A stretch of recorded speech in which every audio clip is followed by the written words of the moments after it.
கர்த்தருடைய பரிசுத்த நாமத்திற்கு ஸ்தோத்திரம். Praise be to God's holy name. 1 கொரிந்தியர் 10ஆம் அதிகாரம் 11ஆம் 12ஆம் வசனங்களை வாசிப்போம். Let us turn to 1 Corinthians chapter 10 verses 11 and 12.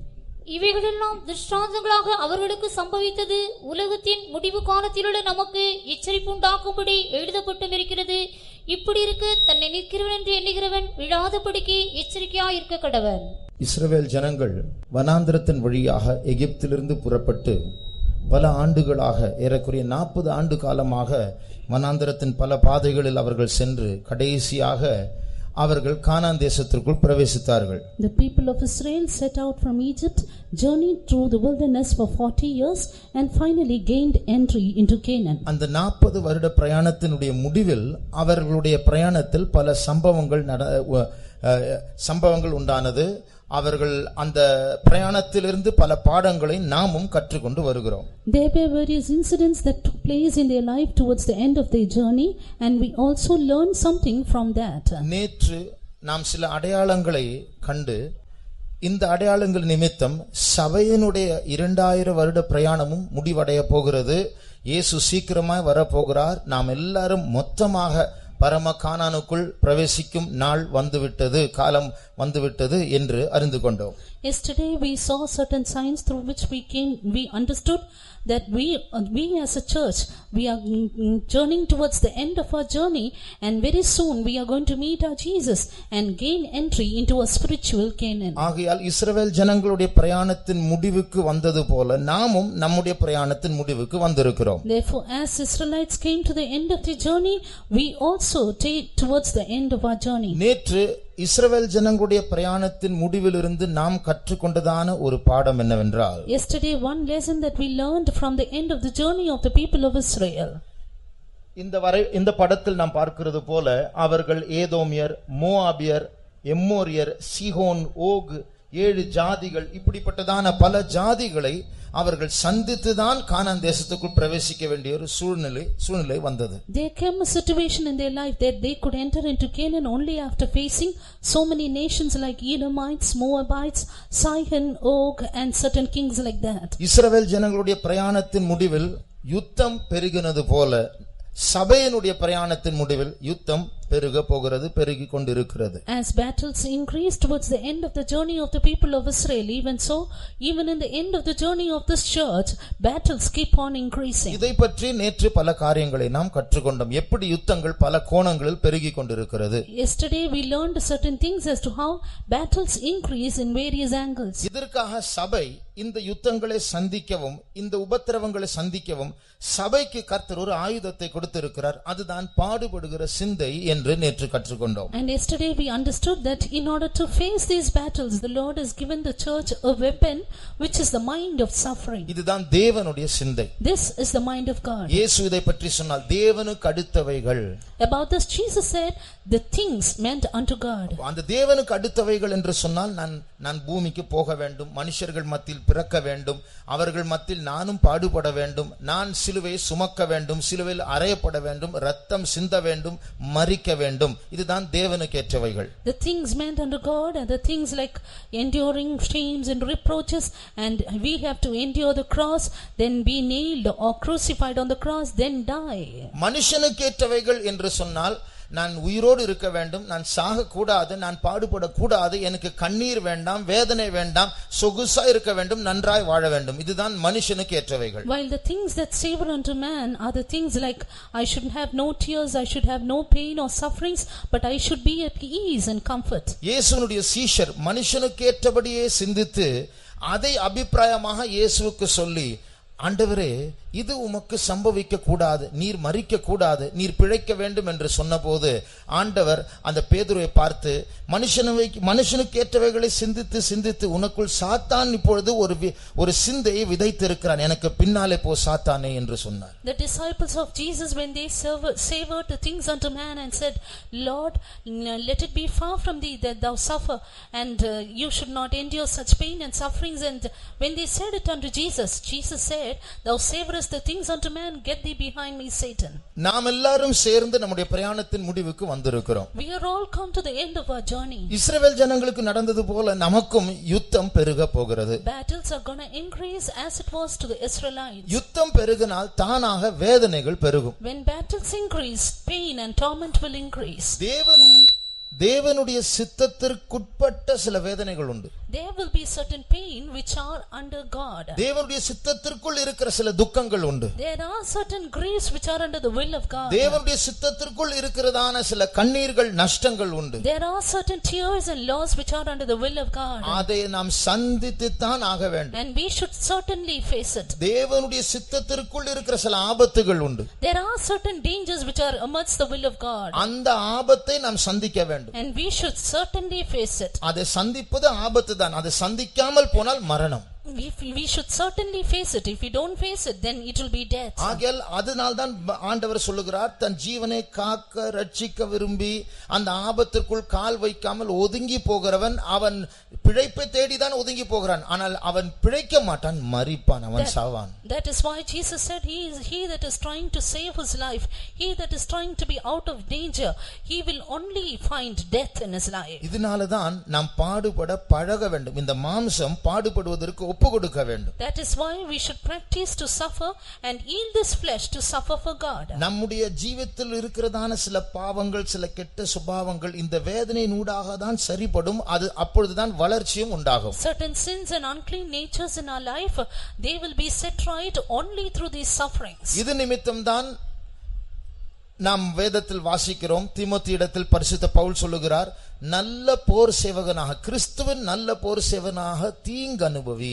That is why we read in the word of God as to how Saint Paul exhorts Timothy saying, endure hardness as a good soldier for Christ. ஆண்டவர் பைபிளில் அவருடைய இரண்டாம் வருகை பற்றி சொல்லும் பொழுது அவர் சொன்னார், நேற்று வாசித்தோம், முடிவு பரியந்தம் நிலை நிற்பவன், இங்கிலீஷில் சகிக்கிறவன், he that endures, அவன் ரட்சிக்கப்படுவான். That is why yesterday we read in the word of God about the coming of the Lord, he that shall endure unto the end shall be saved. ஆகையால் நாம் எல்லாரும் அந்த சகிக்கிற தன்மை உள்ளவர்களாய் மாற வேண்டும். அப்பொழுதுதான் இந்த 2000 வருஷம் பிரயாணத்தினுடைய முடிவுக்கு வந்திருக்கிற நாம் பிழைக்க முடியும், நிலை நிற்க முடியும், ஜெயிக்க முடியும், கானான் தேசத்திற்குள் பிரவேசிக்க முடியும். That is why we who have come to the end of this 2000 years, to the end of our journey, should be able to endure and endure all, face all the battles in our life. சமீபத்தில் ஒரு police அதிகாரி ஒரு சம்பவத்தை சொன்னார். Recently a police officer said an incident. ஒரு திருடனை அவர்கள் பிடித்தார்கள். They caught a thief, it seems. அந்த திருடனை விசாரிக்கும்படியாக போலீஸ் ஸ்டேஷனில் வைத்தார்கள். They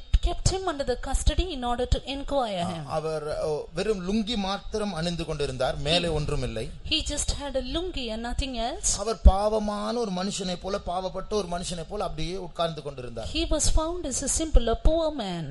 ஆனால் வெளியில முட்செடிகள் இருந்தது. But there were many thorny bushes outside. தப்பி ஓடுவதற்கு வழி இல்லை, அந்த முள் எல்லாம் அவரை குத்திவிடும். There is no way to escape because those thorns will prick him. அவரும் ஓடி போகிற ஒரு தோற்றம் காண்பிக்காமல் அப்படியே குனிந்து மௌனமா இருந்தார். Neither did he give any appearance as though he would escape out.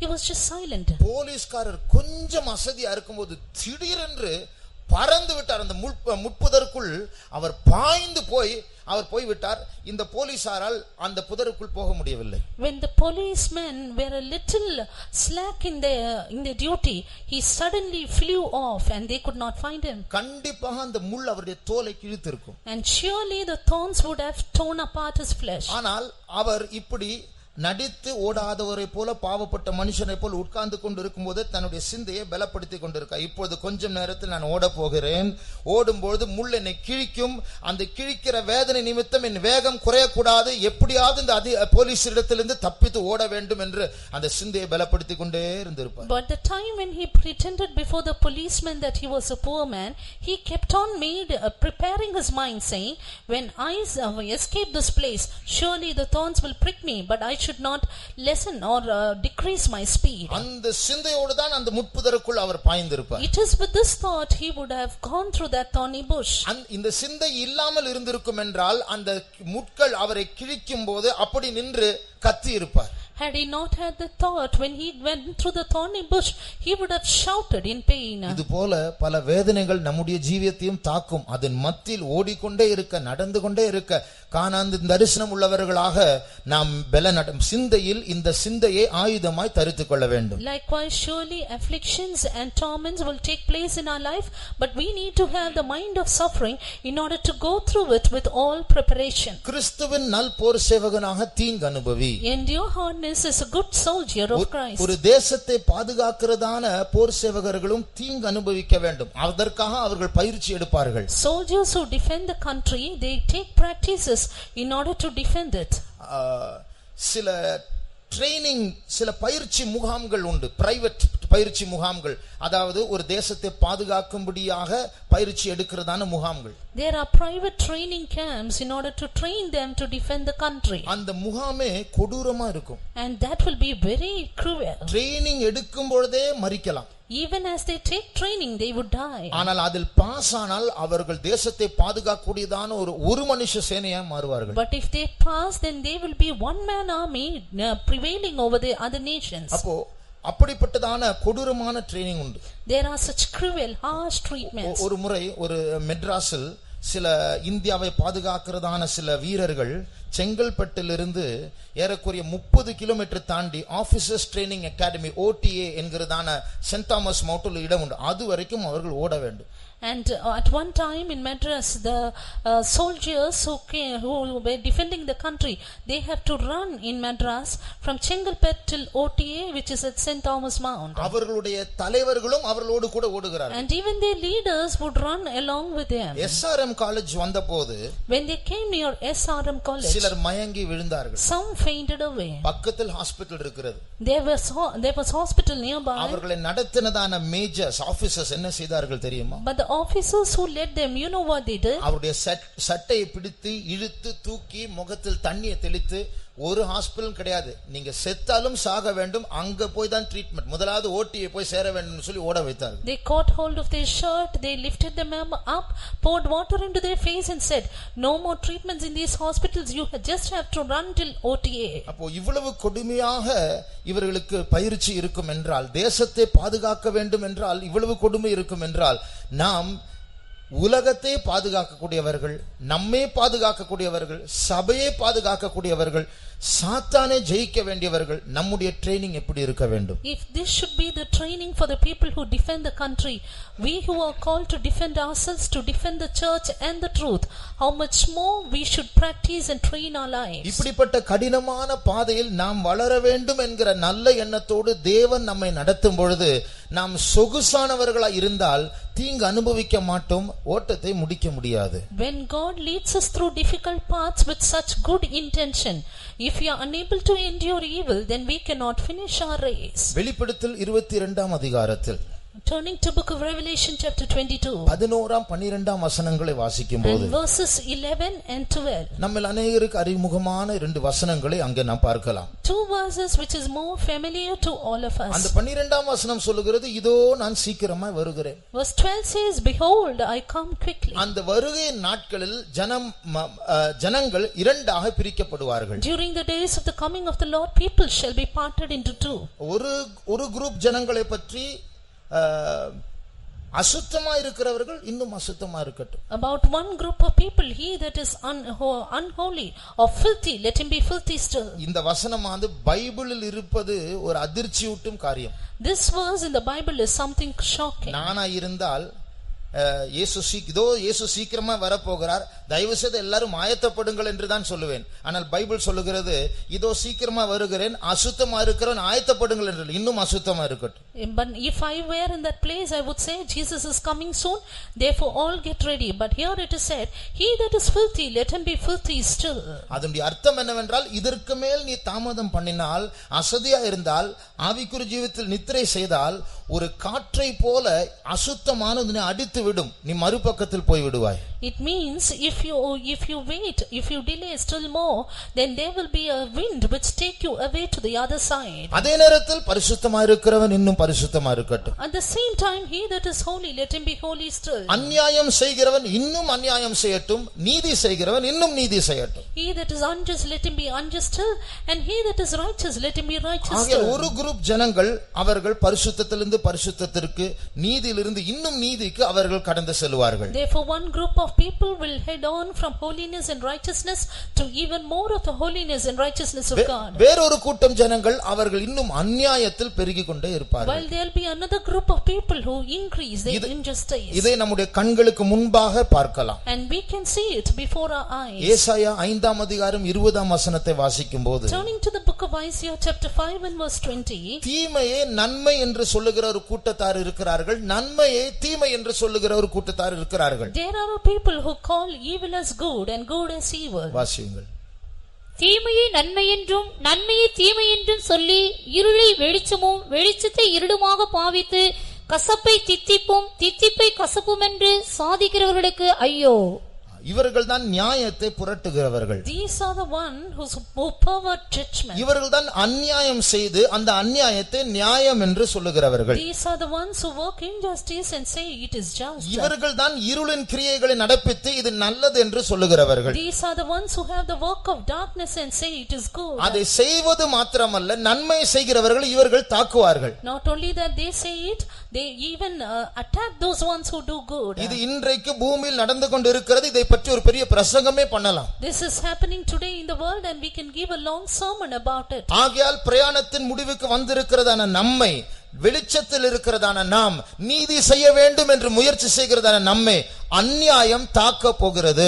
Therefore we who are in light, we who are coming to the end of our journey, we who try to do evil, try to do good, and injustice or filthiness is going to attack us. நீதியிலிருந்து இன்னும் நீதி செய்ய வேண்டும் என்று நாம் சிந்திக்கிறோம். We think that we have to do more righteousness from righteousness. ஆனால் இன்னும் அநியாயம் செய்ய வேண்டும் என்று சிந்திக்கிற அந்த ஜனங்களுடைய அநியாயம் இன்னும் நீதி செய்ய முயற்சி செய்கிறவர்களை தாக்கும். But the injustice of those who work more and more injustice will attack the people who want to live more righteous. ஆகையால் இயேசுவினுடைய நியாயம், அவர் தம்மை தாழ்த்தும் போது அவருடைய நியாயம் அவர் விட்டு எடுக்கப்பட்டது என்று வேதத்தில் வாசிக்கிறது போல, நமக்கும் இந்த பூமியில் நியாயம் கிடைக்காது. When we read about Jesus in his humiliation, his judgment was taken away.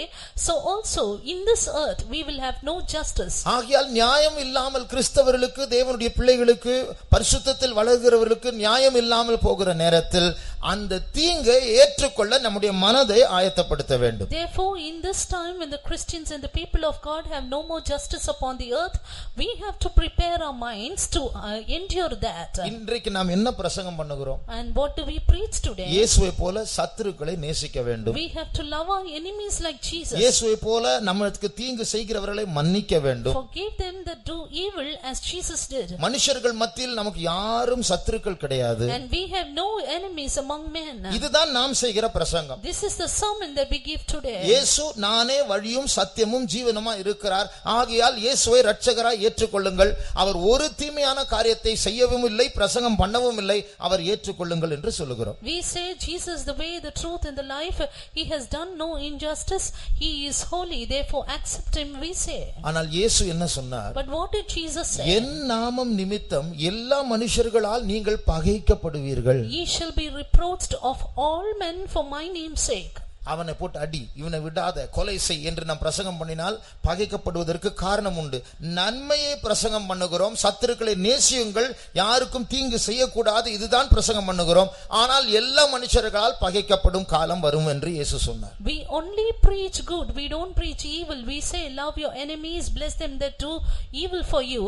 But there is coming a time when we are going to be buffeted by all people. ஆகையால் அப்படிப்பட்ட காரியத்தை ஏற்றுக்கொள்ளவும் அப்படிப்பட்ட காலத்தில் தீங்கு அனுபவிக்கும் நாம் ஆயத்தப்பட வேண்டும். But we need to get prepared in order to endure evil in that time. அப்ப கடைசி நாட்கள் அப்படிப்பட்ட சிலர் அநியாயத்து நிமித்தம் மரிக்க வேண்டி வரும், சிலர் காவலில் அடைக்கப்பட வேண்டி வரும். In these last days, because of the injustice, some will be beaten up and some will be put up in prison. நான் சொன்னேனே நேற்று, நார்த் கொரியாவில் இன்றைக்கு ஏறக்குறைய 70,000 கிறிஸ்தவர்கள் ஜெயிலில் அடைக்கப்பட்டிருக்கிறார்கள். I told you today there are 70,000 Christians in North Korea who are put up in the prison. அவர்களுக்கு ஆகாரம் இல்லை, தண்ணீர் இல்லை, They have no food, no water, கழிவறை இல்லை, no sanitary பிள்ளைகளை facilities. பார்த்து எத்தனை வருடங்கள் ஆகிறது. Long years before they save the children. அடுத்தது எப்படி வெளியே வர முடியும் என்று அவர்களுக்கு தெரியாது. And they do not know how to have an escape. என்றைக்கு அவருடைய மரண நாள் என்று தெரியாது. They do not know the day of their death. அவர்கள் மத்தியில் சிலர் இயேசுவை மறுதலித்து மறுபடியும் வெளியே வருகிறவர்கள் உண்டு. Among them there are people who deny the name of Jesus and come out of the prison. அப்படி குடும்பத்தையும் பார்க்க முடியாதபடிக்கு பிரிக்கப்பட்ட சூழ்நிலையிலும் இயேசுவையே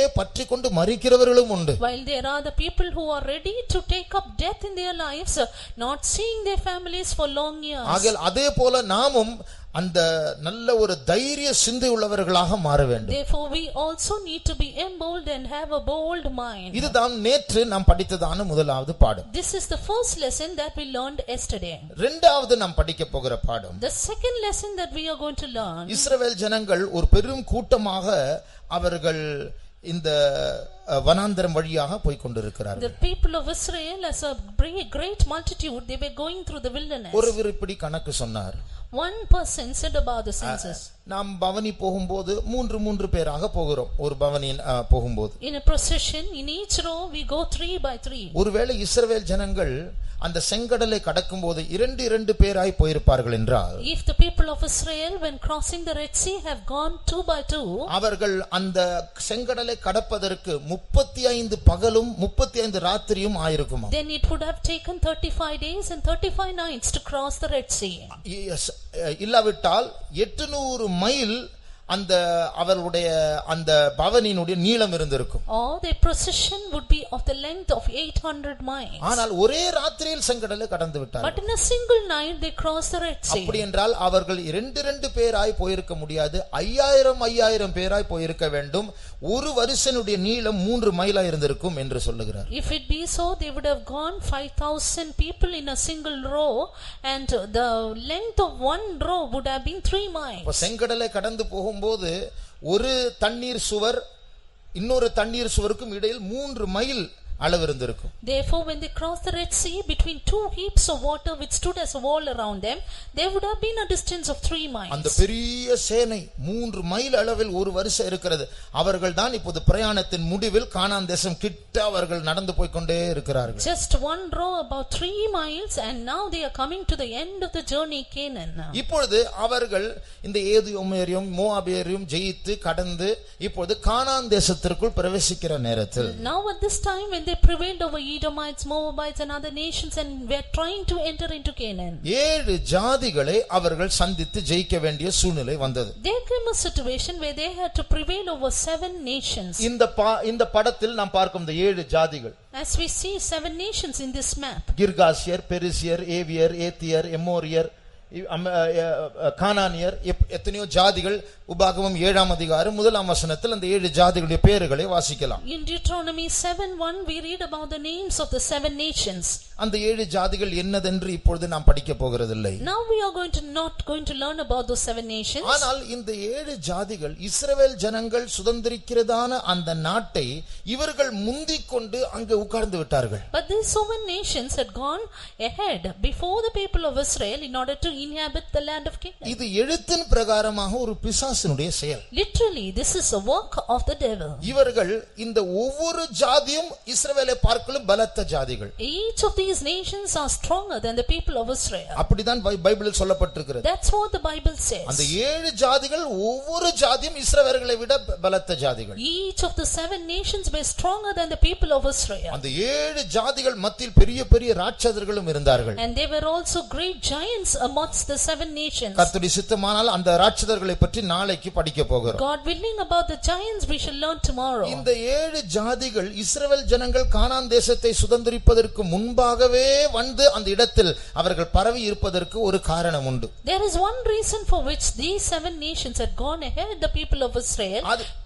in order to inherit Canaan. அது பிசாசினால் ஏற்படுத்தப்பட்ட ஒரு காரணம். It was a thing appointed by the devil. ஏனென்றால் பிசாசுக்கு தெரியும் இந்த இஸ்ரவேலில் தான் முழு உலகத்துடைய மேசியா பிறக்க போகிறார். Because the devil knows it is because of these people that the Messiah for the whole world will arise. பழைய ஏற்பாட்டில் தானே ஆதியாகமத்திலிருந்தே இயேசு இஸ்ரவேல் ஜனங்கள் மத்தியில் தோன்றி முழு உலகத்துக்கு ரட்சிப்பு அளிக்க போகிறார் என்கிறதான சில வசனங்கள் இருக்கிறது. Right in the Old Testament from the book of Genesis there are verses which quote that Messiah will come out of the people of Israel. ஆதியாகமம் 3ஆம் அதிகாரம் 15ஆம் வசனத்தை வாசிக்கும்போது reading Genesis chapter 3 and verse 15 அங்கே இயேசுவை பற்றிதான முதல் தீர்க்கதரிசனத்தை நாம் வாசிக்கலாம். we read about the first prophecy about Jesus. வாசியுங்கள். உனக்கும் ஸ்திரீக்கும் உன் வித்துக்கும் அவள் வித்துக்கும் பகை உண்டாக்குவேன், அவர் உன் தலையை நசுக்குவார், நீ அவர் குதிங்காலை நசுக்குவாய் என்றார். அவன் உன் தலையை நசுக்குவார். அந்த ஸ்திரீயின் வித்தை பற்றி, அந்த ஸ்திரீயின் வித்து தான் இயேசுவை பற்றிய தீர்க்கதரிசனம். About the seed of the woman which is Jesus, the prophecy is mentioned, he shall bruise thy head. அதுபோல 49ஆம் அதிகாரம் 10ஆம் வசனத்தை வாசிக்கும்போது சமாதான கர்த்தர் வருவார். Again Genesis 49:10 we read the Shiloh shall come. அப்போ அந்த சமாதான கர்த்தர் வருவார் என்று சொல்லுவது இயேசுவை பற்றிய ஒரு தீர்க்கதரிசனம். This Shiloh, the Lord of peace shall come, it is a prophecy about Jesus. உபாகமம் 18ஆம் அதிகாரம் 15ஆம் 18ஆம் வசனங்களை வாசிக்கும்போது Deuteronomy 18:15 and 18 we read, உங்கள் மத்தியிலிருந்து நான் ஒரு தீர்க்கதரிசியை எழுப்புவேன். I will raise up a prophet from among you. அதுவும் மேசியா இயேசுவை பற்றிய ஒரு தீர்க்கதரிசன வார்த்தை. That is again a prophecy about Jesus. இவைகளை அறிந்து சாத்தான் பிசாசு என்ன செய்தான், இந்த மேசியாவை பிறக்க வைக்க கூடாது என்று சொல்லி இஸ்ரவேல் ஜனங்கள் கானான் தேசத்தை சுதந்திரிக்க கூடாது என்று சொல்லி இந்த 7 ஜாதிகளை முந்தி கொள்ள செய்து அவர்களை அந்த கானான் தேசத்தில் அவர்களை பரவ செய்து அங்கே உட்காரும்படியா செய்கிறார். Knowing all these facts, the devil, that the Messiah may not arise out of the people of Israel, he was spreading abroad about Canaan, that the people of Israel might not inherit the land. ஏனென்றால் இஸ்ரவேல் ஜனங்கள் உள்ளே போகாவிட்டால் மேசியா பிறக்க முடியாது. Because if Israel would not come into Canaan, Messiah cannot be born. இதே போல ஆவிக்குரிய ஜீவியத்தில் நாம் எல்லாரும் இப்போது கானான் தேசத்திற்குள் போகிறோம். இந்த 7 ஜாதிகள் நாம் உள்ளே போகாதபடிக்கு தடை செய்கிறதான வல்லமைகளாக இந்த கடைசி நாட்களில் எழும்புகிறது. Likewise, we in the spiritual life are coming to the end of our journey, and these seven nations are the evil spirits that try to attack us, that we might not get into Canaan. இந்த 7 ஜாதிகள் எதற்காக நமக்கும் கானானுக்கும் இடையில் குறுக்கிடுகிறது தெரியுமா? You know what for? These 7 nations come between us and Canaan. அன்றைக்கு இயேசு பிறக்க கூடாது. That Jesus might not be born on that day. ஆனால் இயேசு பிறந்து விட்டார். But Jesus was born. இன்றைக்கு நம் மத்தியில் ஆண் பிள்ளை பிறக்க கூடாது.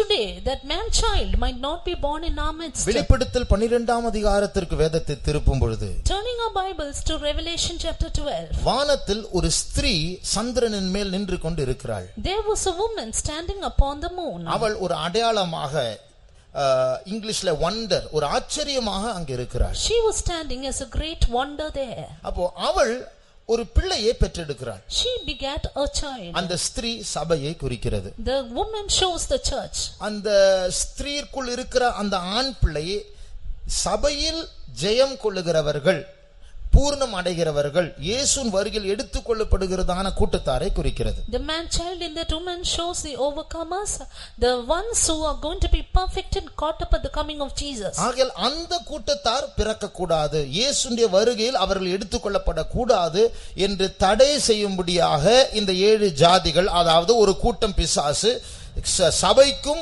இயேசுவின் வருகைக்கும் இடையில் நின்று தடை செய்கிறது. These 7 nations or a group of devils or Satan is at work between the church and the coming of the Lord, that this man child might not be born. எழுத்தின் பிரகாரமாக இந்த 7 ஜாதிகள் கானானுக்குள் பிரவேசித்தது. ஆனால் ஆவிக்குரிய பிரகாரமாக பரம கானானுக்குள் இந்த ஜாதிகள் பிரவேசிக்க முடியாது. ஆகையால் அது வெளியே வந்து நமக்கும் புதிய எருசலேமுக்கும் வருகைக்கும் இடையில் நின்று தடை செய்ய முயற்சி செய்யும். Literally the 7 nations had gone to the people of Israel, but now the 7 nations cannot get into this spiritual Canaan, but they remain between us and the coming of the Lord. ஆகையால் இந்த ஆவிக்குரிய பிரயாணத்தில் நாம் கற்றுக்கொள்ளுகிற பாடம் என்னவென்றால், Therefore, what is the lesson that we learn in the spiritual journey? அந்த 7 ஜாதிகள் மேசியா பிறக்காதபடிக்கு தடை செய்ய முயற்சி செய்தது போல, as these 7 nations hindered that Messiah might not be born among Israel, சபை ஜெயம் கொள்ளுகிறதான பூர்ணமாக்கப்பட்டதான ஒரு கூட்டத்தார் இயேசுவின் வருகையில் எடுத்துக்கொள்ளப்பட கூடாதபடிக்கு தடை செய்யும்படியாக இந்த கடைசி நாட்களில் நம்முடைய பிரயாணத்தின் முடிவில் சில தீய சக்திகள் எழும்பும். we are that woman, we are the church, and so that the Messiah or the man-child might not be born from among us, there will be powers trying to hinder us and trying to attack us. இந்த 7 ஜாதிகளை நாம் பிரயாணத்தில் எங்கேயாவது இஸ்ரவேல் 40 வருட பிரயாணத்தில் பார்க்க முடியாது. We cannot see these 7 nations all the way the people journeyed in the wilderness. அந்த 40 நாள் பிரயாணங்கள் அவர் இந்த 7 ஜாதிகள் இல்லை. And they had no 7 nations prevailing against them this 40 years. அதனுடைய அர்த்தம் என்ன? What does it mean? இந்த ஜாதிகள் அங்கே முன்பதாகவே போய் கானான் தேசத்தில் உட்கார்ந்து இவர்கள் உள்ளே வராதபடிக்கு தடை செய்யும் ஒரே வேலை இந்த ஜாதிகளுக்கு இருக்கிறது. The only work of these nations that they might go ahead the people of Israel and inhabit Canaan, that they might not enter into Canaan. அதனுடைய ஆவிக்குரிய அர்த்தம் என்ன? What is the spiritual meaning of it? நாம் இயேசுவின் வருகையில் இயேசுவை போல மாற்றப்பட்டு எடுத்துக்கொள்ளப்படாதபடிக்கு ஒரு டிபார்ட்மெண்ட் பிசாசே தனியாக இதற்காக ஒதுக்கப்பட்டிருக்கிறது. There is one department of devils particularly ordained for this thing, that we might not get ready for the coming of the Lord. வெளிப்படுத்தல் 12ஆம் அதிகாரத்திற்கு வேதத்தை திருப்பினால், if you turn the Bible to Revelation chapter 12, 3 கூட்டத்தாரை நாம் பார்க்கிறோம். we see about 3 groups. ஒன்று முழு உலகம் என்று நாம் பார்க்கிறோம். One group is the whole world. 9ஆம் வசனத்தை வாசியுங்கள். Read verse 9. உலகம் அனைத்தையும் மோசம் போக்குகிற பிசாசே, போதும். உலகம் அனைத்தையும் மோசம் போக்குகிற பிசாசு. The devil which deceives the whole world. இதில் நாம் கவனிக்க வேண்டிய காரியம் என்னவென்றால், the thing that we too should learn from this, பிசாசு இந்த வசனத்தை வாசித்தால் இந்த காட்சியை பார்க்கும்போது பிசாசு உலகத்தில் இல்லை, அவன் வானமண்டலத்தில் ஸ்திரீயை நோக்கி பார்த்து கொண்டு இருக்கிறான். when we see this wonder, and this devil is not in this world, but he is looking in the skies unto the woman. அதனுடைய அர்த்தம் என்ன? இந்த உலகத்தை நேரடியாக கண்காணிக்க தேவையில்லாமலேயே உலகத்தை மோசம் போக்குகிறார். that is, without directly overseeing this world, he is deceiving the whole world. இந்த உலகத்தில் உள்ளதான ஞானிகளையும் பொதுமக்களையும் ஏமாற்றுவது அவ்வளவு எளிதான காரியம் பிசாசு. அவன் அங்கே இருக்க வேண்டிய அவசியம் இல்லை. because it is very easy for the devil that even he not being here, he can deceive the wise men of this world. இன்றைக்கு முழு உலகம் ஒரு பெரிய வஞ்சகத்தில் மூழ்கி இருக்கிறது. இன்னும் ஒரு பெரிய கொடிய வஞ்சகம் வந்து கொண்டிருக்கிறது என்று வேதம் சொல்லுகிறது. the whole world is under deception today, and yet a terrible deception is yet to come, says the Bible. அந்த கொடிய வஞ்சகம் பல கோணங்களில் பல விதத்தில் வந்து கொண்டிருக்கிறது. that terrible deception is coming towards us in various angles. எல்லா துறைகளிலும் பிசாசு புகுந்து விட்டான். and the devil has crept into every department. படிப்பில், in studies, மருத்துவத்திற்குள், in medical sciences, ஸ்போர்ட்ஸுக்குள், in sports, திரைப்பட துறைக்குள், in the cinema field, இசைத்துறைக்குள், in music field, எல்லாவற்றுக்குள் அவன் புகுந்து விட்டு இப்பொழுதே அது ஒரு பொழுதுபோக்கை போல ஜனங்களை சந்தோஷப்படுத்துகிற காரியங்களை போல இருக்கிறது. முன்னேற்றம், தொழில்நுட்ப முன்னேற்றம் என்று காட்சி அளிக்கிறது. ஆனால் சில நாட்கள் பிறகுதான் அதற்குள் மறைந்திருக்கிற பிசாசு வெளிப்பட போகிறது. he has crept into every field that we see in this world as though it is a piece of entertainment, but very soon we are going to find out the deception in it. இப்போ நம்ம கையில் இருக்கிற mobile phone கூட அதிலும் பிசாசு வெளிப்பட போகிறது. even the devil is going to appear in the mobile phones we have in our hand. ஆனால் அதுவரைக்கும் வசதிகள் பெருகிக் கொண்டே இருக்கும்.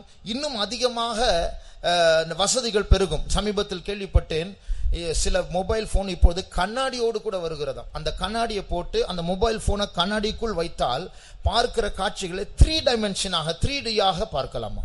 and there are mobile phones, I heard about it, that it comes along with a mirror, that if when you have it, glasses or with the specs, when you look at it with that, you can look in 3Ds. அப்போ இது வசதி கூடிக்கொண்டே இருக்கிறது, இன்னும் வாங்க தோன்றுகிறது. ஆனால் இதனுடைய முடிவு பேய்த்தனமான முடிவாய் மாறப்போகிறது. Conveniences, comforts keep on increasing. We try to take it, but finally it becomes devilish. இதுதான் கொடிய வஞ்சகம். This is the terrible deception. இந்த பிசாசு தான் உலகத்தை கண்காணிக்காமல் தானே முழு உலகத்தை மோசம் போக்கிக் கொண்டிருக்கிறார். That is how even without overseeing the world he is deceiving the whole world. இதுதான் வெளிப்படுத்தல் 12ஆம் அதிகாரத்தில் நாம் பார்க்கிறதான முதல் கூட்டத்தார். That is the first group we see in Revelation chapter 12. இரண்டாவது ஒரு கூட்டத்தாரை பார்க்கிறோம். The third group, வானத்தில் இருக்கிற நட்சத்திரங்கள். the stars in heaven. அதனுடைய அர்த்தம் இந்த நட்சத்திரங்கள் ஆவிக்குரிய கிறிஸ்தவர்களை காட்டுகிறது. These stars show the spiritual people of God. ஆனால் அவர்கள் ஸ்திரியோடு இல்லை. But they are not with the woman. சுயாதீனமாய் பிரகாசிக்கிறார்கள். They are shining independently. இந்த கூட்டத்தாரிலும் ஒரு கூட்டத்தை பிசாசு தன்னுடைய வாளினால் அவன் அடித்து விழத்தள்ளுகிறான். And one group of these people are being beaten down with the tail of the devil. இந்த கூட்டத்தாரையும் கூட பிசாசு நேரடியாக பார்க்க அவசியம் இல்லை. அவனுடைய கவனம் ஸ்திரியின் மேல் தான் இருக்கிறது. ஆனால் பின்னாடி இருக்கிற வாளை கண்ணின் வைத்து பார்க்காமலே ஒரு கூட்ட பரிசுத்தவங்களை அடித்து கீழே தள்ளுகிறான். And the devil need not directly look into these people. He only pays his attention towards the woman. Even without looking at them, he with his tail draws down 1/3 of that part. ஆனால் இந்த 7 தலையுடைய சர்ப்பத்தினுடைய அந்த 7 தலைகளும் அந்த 14 கண்களும் அந்த ஸ்திரீயின் மேல் மாத்திரமல்ல, அந்த ஸ்திரீயிலிருந்து புறப்படுகிற அந்த ஆண் பிள்ளையை விழுங்க வேண்டும் என்று காத்துக்கொண்டே இருக்கிறது. But all the 7 heads of the serpent and its 14 eyes, they are all set upon the woman, and not only upon the woman, upon the man child that comes out of her. அந்த ஆண் பிள்ளை மேலே போக கூடாது. The man child should not be caught up. அந்த 4ஆம் வசனத்தை வாசியுங்கள். Read verse 4. அதன் வாள் வானத்தின் நட்சத்திரங்களில் 1/3 இழுத்து அவைகளை பூமியில் விழத்தள்ளிற்று. பிரசவ வேதனைப்படுகிற அந்த ஸ்திரீ பிள்ளை பெற்ற உடனே soon after she was delivered, பிள்ளை பெற்ற உடனே அவளுடைய பிள்ளையை பட்சித்து போடும்படிக்கு அந்த வலு சர்ப்பம் அவளுக்கு முன்பாக நின்றது. அதுதான் இயேசுவின் இரண்டாம் வருகை. This is the second coming of Jesus. அந்த வருகையின் விளிம்பில் இந்த ஜனங்கள் எடுத்துக்கொள்ளப்பட கூடாதபடிக்கு தடை செய்கிற வல்லமைகள். And these are the powers that hinder the people of God not being caught up at the brim of the coming of the Lord. அந்த 7 தலைகள் அந்த ஆண் பிள்ளை பிறந்த உடனே விழுங்க வேண்டும் என்று காத்திருக்கிறது போலதான் இந்த 7 ஜாதிகள் இஸ்ரவேல் ஜனங்கள் உள்ளே பிரவேசிக்காதபடிக்கு தடை செய்தது போல நம்மையும் தடை செய்யும்படியாக வல்லமைகள் காத்து கொண்டிருக்கிறது. As these 7 nations tried to prevent the people of Israel from entering into Canaan, these 7 heads of the serpent are looking towards to devour the man child, and so is the devil working against us. நீங்கள் கேள்விப்பட்டிருப்பீர்கள், சென்னையில் சில மாதங்களுக்கு முன்பாக ஒரு புதிய Lucifer mission என்கிறதான ஒரு சபையை ஒருவர் ஆரம்பித்தார். You would have heard about a man newly starting a Lucifer mission at Chennai. வேறு சபையில் உள்ள ஒரு பாஸ்டர் அவரோடு பேசிக் கொண்டிருந்தார் போனில். A pastor from another church was speaking to that man over phone. அந்த போன் செய்தி நீங்களும் கேட்டிருக்கலாம். And you would have heard about that message. அந்த பாஸ்டர் அதை ரெக்கார்ட் பண்ணி விட்டார். The pastor recorded it. அப்போ அது அந்த பாஸ்டர் கேட்ட ஒரு கேள்வி. One question that the pastor asked. உங்களுடைய திட்டம் என்ன? இந்த சபை ஆரம்பித்த நோக்கம் என்ன? What is your plan to start this mission? அவர் சொன்ன 3 காரியங்களை சொன்னார். And he said 3 things. யாரும் கிறிஸ்தவர்களாய் மாறக்கூடாது. Nobody should become Christians. கிறிஸ்தவர்கள் மத்தியில் உள்ள வாலிபர்களை கெடுக்க வேண்டும். And we should corrupt the young ones, the youths in the Christians. மூன்றாவது, எங்களுக்கு இந்த சாதாரண கிறிஸ்தவர்கள் எல்லாம் பிரச்சனையே கிடையாது. தாளந்து உள்ளவர்கள், வரம் உள்ளவர்கள், ஜெபிக்கிறவர்கள், முன்னேறுகிறவர்கள், இவர்களை அழிக்க வேண்டும், இவர்களை வெளியே கொண்டு வர வேண்டும். இதுதான் எங்களுடைய புரோகிராம் என்று அவர் சொன்னார். Thirdly, he said, our program is not toward the ordinary Christians, but those people who are talented, who are well in their prayer life, who have many gifts and graces. We need to pull them out. ஆகையால் நாம் எல்லாரும் கிட்டத்தட்ட எல்லா சபைகளிலும் ஒரு வசனத்தை நாம் எழுதி வைத்திருப்போம். கிறிஸ்து இயேசுவுக்குள் தேறினவர்களாய் நிறுத்தும்படிக்கு நாங்கள் பிரசங்கிக்கிறோம். Therefore we have a verse in all our churches saying, we preach that we may present every man perfect before Christ Jesus. நாம் சாதாரண கிறிஸ்தவர்களாக மேலோட்டமான ஒரு வாழ்க்கையை செய்தால் பிசாசு அங்கு நம்மை எதிர்க்க அவசியம் இல்லை. வாளை வைத்து நான் அடித்தால் போதும், இல்லை என்றால் வருகையில் கைவிடப்பட்ட பிறகு கீழே வருவான், அப்பொழுது தாக்கினால் போதும். If we are ordinary Christians, if we are shallow Christians, there is no direct attack of the devil. He can attack us after we have fallen down. ஆனால் ஜெபிக்க வேண்டும், பரிசுத்தமாய் மாற வேண்டும், ஜெயிக்க வேண்டும், சுத்திகரிக்க வேண்டும், முன்னேற வேண்டும், வருகைக்கு போக வேண்டும் என்று சிந்தித்தால் போதும், சாத்தான் நேரடியா 7 தலைகளோடு முன்னாடி வந்து நிற்பான். But if we just happen to think that we should pray, we should receive that holiness of God, and we should get a fast progress and sanctification, we will have the 7 heads of the devil standing before us. அந்த 7 தலைகள் என்ன செய்யும்? You know what the 7 heads will do? அந்த 7 ஜாதிகள் என்ன செய்யும்? You know what the 7 nations will do? ஆண் பிள்ளையாய் மாற வேண்டும் என்று சொன்னால் நாம் இயேசுவை போல மாற வேண்டும். In order to become a man child, we need to become like Jesus. இயேசுவை போல பூர்ணமாக அவருடைய சுபாவத்தில் நாம் பூர்ணமுள்ளவர்களாய் மாற வேண்டும். We need to become perfect in the image of Christ. பரிசுத்தமாய் இருந்தால் போதாது. Not just having holiness. இன்னும் பரிசுத்தமாய் இருந்தால் போதாது. Not just being holy still. அவர் வெளிப்படும்போது அவருக்கொப்பாய் இருப்போம் என்று அறிந்திருக்கிறோம். இந்த நம்பிக்கையுடையவன் அவர் பியூராக தூய்மையாக இருக்கிறது போல தன்னை தானே சுத்திகரித்துக் கொள்ளுகிறான், தூய்மையாக்கிக் கொள்ளுகிறான். For we know when he shall appear, we shall be as he is. He that has this hope in him purifieth himself even as he is pure. ஆகையால் அந்த பூர்ணத்திற்கு விரோதமாக தான் பிசாசு கிரியை செய்வான். Therefore the devil is at work against this perfection. நாம் ஒருவேளை தெய்வீக சுகத்திற்காக நிற்கலாம். Maybe we are standing for divine healing. அநேக ஆத்துமாக்களை சபைக்கு கொண்டு வரலாம். We may bring many souls to the church. பெரிய பிரதிஷ்டை உள்ளவர்களா இருக்கலாம். We may have a great consecration. எல்லா கூட்டங்களுக்கும் white dress போட்டு வரலாம். We may put white for all the meetings. எல்லா ஜெபங்களுக்கும் கரெக்ட்டாக வரலாம். We may attend all the prayers in punctuality. ரொம்ப நல்லது, ரொம்ப அவசியம். Very good, it's very needful too. இதெல்லாம் செய்தும் இயேசு வரும்போது கைவிடப்படலாம். But after doing all this, you can be left behind at the coming of the Lord. ஆண் பிள்ளையாய் மாறுவது இதனால் அல்ல, ஆண் பிள்ளையாய் மாறுவது இயேசுவின் சுபாவத்தின் பூர்ணத்தை அடைவதனால் தான். Becoming a man child is not through this, but becoming a man child is by attaining the divine natures of Christ. அதோட அர்த்தம் நான் சொன்ன மற்ற காரியங்கள் அவசியமற்றது என்று சொல்லவில்லை. And I don't mean to say the other things are not needful. தெய்வீக சுகம் அவசியம்தான். Divine healing is essential. பிரதிஷ்டை அவசியம்தான். Consecration is essential. எல்லா கூட்டங்களுக்கு வருவது அவசியம்தான். Attending all meetings are essential. ஆனால் இவைகளின் மூலமாக இயேசுவின்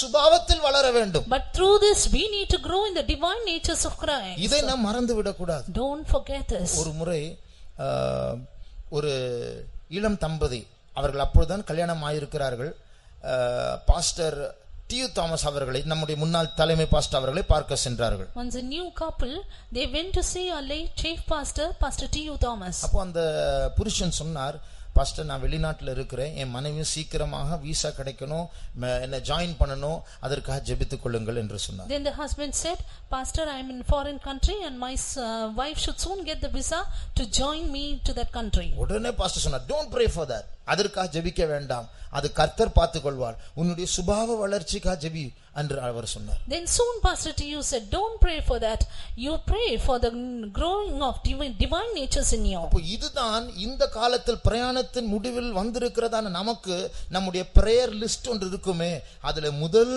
குறிப்பு, மேன்மையான குறிப்பு, முக்கிய குறிப்பு, ஆண்டவரே என்னை உம்மை போல மாற்றும். Therefore the first and preeminent, the primary point in all our prayer points is, Jesus, make me as you are. இந்த குறிப்பை மறந்துவிட்டு மற்ற எந்த குறிப்பை முதலிடத்தில் வைத்தால் நம்முடைய பிரயாணத்தின் வேகம் குறைந்திருக்கிறது என்று அர்த்தம், அல்லது வேற எங்கேயோ போய் கொண்டு இருக்கிறோம் என்று அர்த்தம். Forgetting this point, if we have any other point in the first, then it means the speed of our journey has reduced, or else we are journeying somewhere else. இயேசுவுடைய மனவாட்டியாக மாற வேண்டும் என்றால், to become the bride of Jesus, அந்த ஜெயம் கொண்ட ஆண் பிள்ளையாய் மாறி இயேசுவோடு கூட சிங்காசனத்தில் உட்கார வேண்டும் என்றால், to become the overcoming man child and to be seated in the throne with Jesus. இயேசு அவருடைய மனவாட்டியை பார்த்து என் சகோதரியே, என் மனவாளியே என்று சொல்லுகிறார். Jesus looking at that bride, he said, my sister, my spouse. அப்போ என் சகோதரி, என் மனவாட்டியை பார்த்து என் சகோதரி என்று ஏன் சொல்லுகிறார்? Why did he call the bride as his sister? ஏனென்றால் அவளுடைய முகமும் அவருடைய முகமும் ஒரே மாதிரி இருக்கிறது. Because her face and his face are the same. அவர்கள் இரட்டை பிள்ளைகளை போல. They were like twins. சுபாவத்தில் அந்த மனவாட்டி வளர்ந்து வளர்ந்து வளர்ந்து வளர்ந்து இப்பொழுது இயேசு முகமும் அவளுடைய முகமும் ஒரே ஒன்று போல் இருக்கிறது. The bride has grown in the divine natures of Christ, so that now her face and the face of Jesus are the same. இயேசுவின் மனவாட்டியாக நாம் மாற வேண்டும் என்றால் இதற்காக நாம் முயற்சி செய்ய வேண்டும், இதற்காக ஜெபிக்க வேண்டும், இதற்காக உபவாசம் எடுக்க வேண்டும், இதற்காக அழ வேண்டும். If we should become the bride of Christ, then we need to cry for this, we need to pray and fast for the same. ஒரு முறை ஊழியக்காரர்களாகிய நாங்கள் சிலர் பாஸ்டர் அவர்களை, இதே பாஸ்டர் டி தாமஸ் அவர்களை பார்க்க சென்றோம். Once we the workers we went to see the same pastor T.U. Thomas. அவர் சொன்னார், நீங்க கம்பிக்காக, மண்ணுக்காக, செங்கலுக்காக தயவு செய்து உங்களுடைய ஜெபங்களை பாயிண்ட் சொல்லி ஜெபிக்காதீங்க, பரிசுத்தத்திற்காக ஜெபம் பண்ணுங்க. நீங்க இப்படி ஜெபிச்சு பாருங்க, ஞாயிற்றுக்கிழமை கடல்ல இருக்கிற மீனுக்கு தண்ணீருக்கு பற்றாக்குறை இல்லாதது போல உங்களுக்கு வெளிப்பாடு தண்ணீரை போல், கடலில் இருக்கிற தண்ணீரை போல் வரும் என்று சொன்னார். Then pastor said, at no time pray for any bricks or sand or steel rods, but instead pray for holiness. Then as the fish lacks no water in the ocean, then you will lack no revelations during the Sundays. ஆனால் இப்படி ஜெபிக்கும்போது அந்த 7 ஜாதிகள் தலை தூக்கி நம்மை தாக்க வரும். But when you pray like this, the 7 heads will lift up its head against us. ஆனாலும் நாம் இந்த முயற்சியை விடக்கூடாது. But then we should not fail in this attempt. அந்த 7 ஜாதிகளை விட பலத்த தேவன் நம் மத்தியில் இருக்கிறார், நம்மோடு கூட இருக்கிறார், நம்மை நடத்தும்படி அவர் முன்னேறி சென்று கொண்டிருக்கிறார். Our God, mightier than these 7 heads, 7 nations, is in our midst. He is mightier than all these powers to get us the victory. ஆகையால் இந்த 7 ஜாதிகளுடைய ஜெயம் நம்மை தாக்கும் பொழுது எங்கே இருக்கிறது தெரியுமா? நம்முடைய சுபாவத்தில் தோல்வி வரும்போது தான் அது ஜெயிக்கிறது. Therefore when these 7 nations attack us, their victory is when we fail in the divine natures of Christ. ஒரு சின்ன காரியம் போதும், இயேசுவை போல நாம் மாறாதபடிக்கு மற்ற எல்லா காரியங்கள் தேறினவர்களாய் இருந்து ஒரே ஒரு காரியத்தில், சிறிய ஒரு காரியத்தில் நாம் தோல்வி அடைந்தால் இயேசு வரும்போது கைவிடப்படுவோம். A little failure in our divine natures of Christ is enough. When Jesus appears, we will be left behind. ஒரு முறை ஒரு ஊழியக்கார சகோதரி ஒரு சொப்பனத்தை கண்டார்கள். Once a worker sister saw a dream. அதில் அந்த சொப்பனத்தை பார்ப்பதற்கு முன்பாக ஒரு காரியம் நடந்தது. Even before she saw the dream, a thing happened. அவர்களுடைய சிஸ்டர் சைடுல ஒரு ரூம்ல அந்த ஷெல்ஃப், பைபிள் புக் எல்லாம் வைக்கிறதா அந்த ஷெல்ஃப்ல கொஞ்சம் சில்லறை இருந்தது. In the room, in the sisters' quarters, in the shelf, there were few coins. யார் வைத்தார்கள் என்று தெரியாது. Don't know who kept it. அது unclaimed ஆக அங்க பொதுவான இடத்தில் இருந்தது. It was unclaimed in a common place. அப்போ அதை எடுத்து ஒரு சின்ன பையனை கூப்பிட்டு, இங்க வா, ஒரு பொருளை வாங்க முடியும், அந்த சில்லறை எடுத்து கொடுத்து வாங்க சொன்னார். She called a little boy, gave that coins and said, buy this object for me.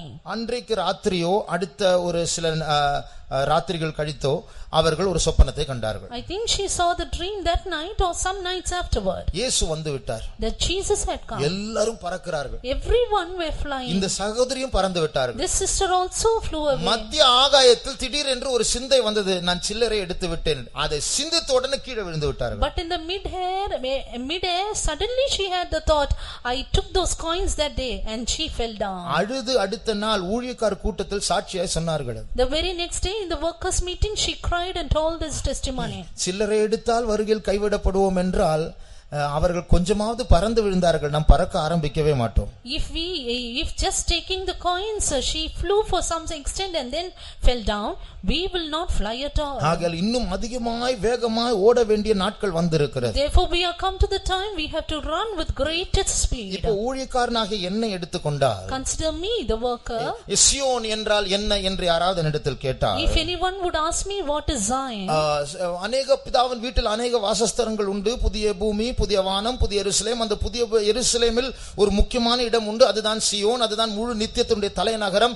அங்குதான் 144,000 ஊழியக்காரர்கள் இருப்பார்கள். இப்படிதான் நான் வர்ணிப்பேன். I would just describe it saying, in my father's house there are many mansions, new earth, new heaven, new Jerusalem, and Zion is the capital city where we'll have 144,000. அவர்கள் மெல்கிசேதேக்கின் முறைமையின்படி தேர்ந்தெடுக்கப்பட்ட பிரதான ஆசாரியர்கள், தகப்பன் இல்லை, தாய் இல்லை, வம்சவரலாறு இல்லை, ஜீவியத்தையும் வீட்டையும் எல்லாவற்றையும் அவர்கள் பிரதிஷ்டை செய்து தனியாக இயேசுவை நேசிக்கும்படியா புறப்பட்டு வந்தவர்கள். They are the priests after the order of Melchizedek. They have come as individual people, loving Jesus, forsaking their father, mother, and with a consecrated life. இதுதான் உபதேசம். இது 100% சரி. This is the doctrine. It is 100% right. ஆனால் இயேசு எப்படி விளக்கினார் தெரியுமா? But you know how Jesus described it. ஒரு குழந்தையை கையில் எடுத்து, he took a little child in his hands. இந்த குழந்தையை போல தாழ்த்துகிறவன் தான் பரலோகத்தில் மிகப்பெரியவனாக, greatest அப்படின ஆங்கிலத்தில் மிகப்பெரியவனாய் இருப்பான். And he said, he that humbleth himself shall become the greatest in the kingdom of heaven. அந்த greatest தான் Zion. And that greatest is Zion. அவர் சுபாவத்தின் அடிப்படையில் தான் சியோனை விளக்குகிறார். Therefore Jesus describes Zion on the basis of character. அப்ப அதே போல தான் நாம் சியோனை மாற வேண்டும், சியோனுக்கு போக வேண்டும் என்றால் எல்லாரை விட அதிக தாழ்மை உள்ளவர்கள் தான் சியோன் என்று இயேசு விளக்குனது போல நாமும் வளர முயற்சி செய்ய வேண்டும். Therefore as Jesus described all that are humble more than others, they are the greatest in Zion. We should describe it to others also. நான் எல்லாவற்றையும் விட்டு வந்து விட்டேன், நான் கல்யாணம் பண்ணவில்லை என்று நான் மேன்மை பாராட்டி பிரயோஜனம், அந்த பிரதிஷ்டை எனக்குள் பெருமையா மாறக்கூடாது. There is no use of being proud saying I have left, consecrated everything for the sake of Jesus. This boasting will become my fall. ஆகையால் இயேசுவுடைய சுபாவத்தில் அவர் ஜெயித்தது போல நாமும் ஜெயிக்க வேண்டும். But we should overcome even as Jesus overcame in his nature. இயேசு எப்படி ஜெயித்தார்? How did Jesus overcome? அவருடைய யுத்தமே வித்தியாசமானது. His battle itself was different. அவர் யுத்தம் செய்த விதமே வித்தியாசமானது. The way he battled was different. அதாவது வெளிரங்கமாக பார்த்தால் அவர் யுத்தம் செய்த விதத்தை கோழைத்தனம் என்று தான் சொல்ல வேண்டும். Outwardly the way he waged war was something like a cowardness. அதாவது அவர்கள் துப்புகிறார்கள், சவால் விடுகிறார்கள், பரியாசம் பண்ணுகிறார்கள், அவர் மௌனமாக இருக்கிறார். They spat at him, they challenged him, they mocked at him, but he was silent.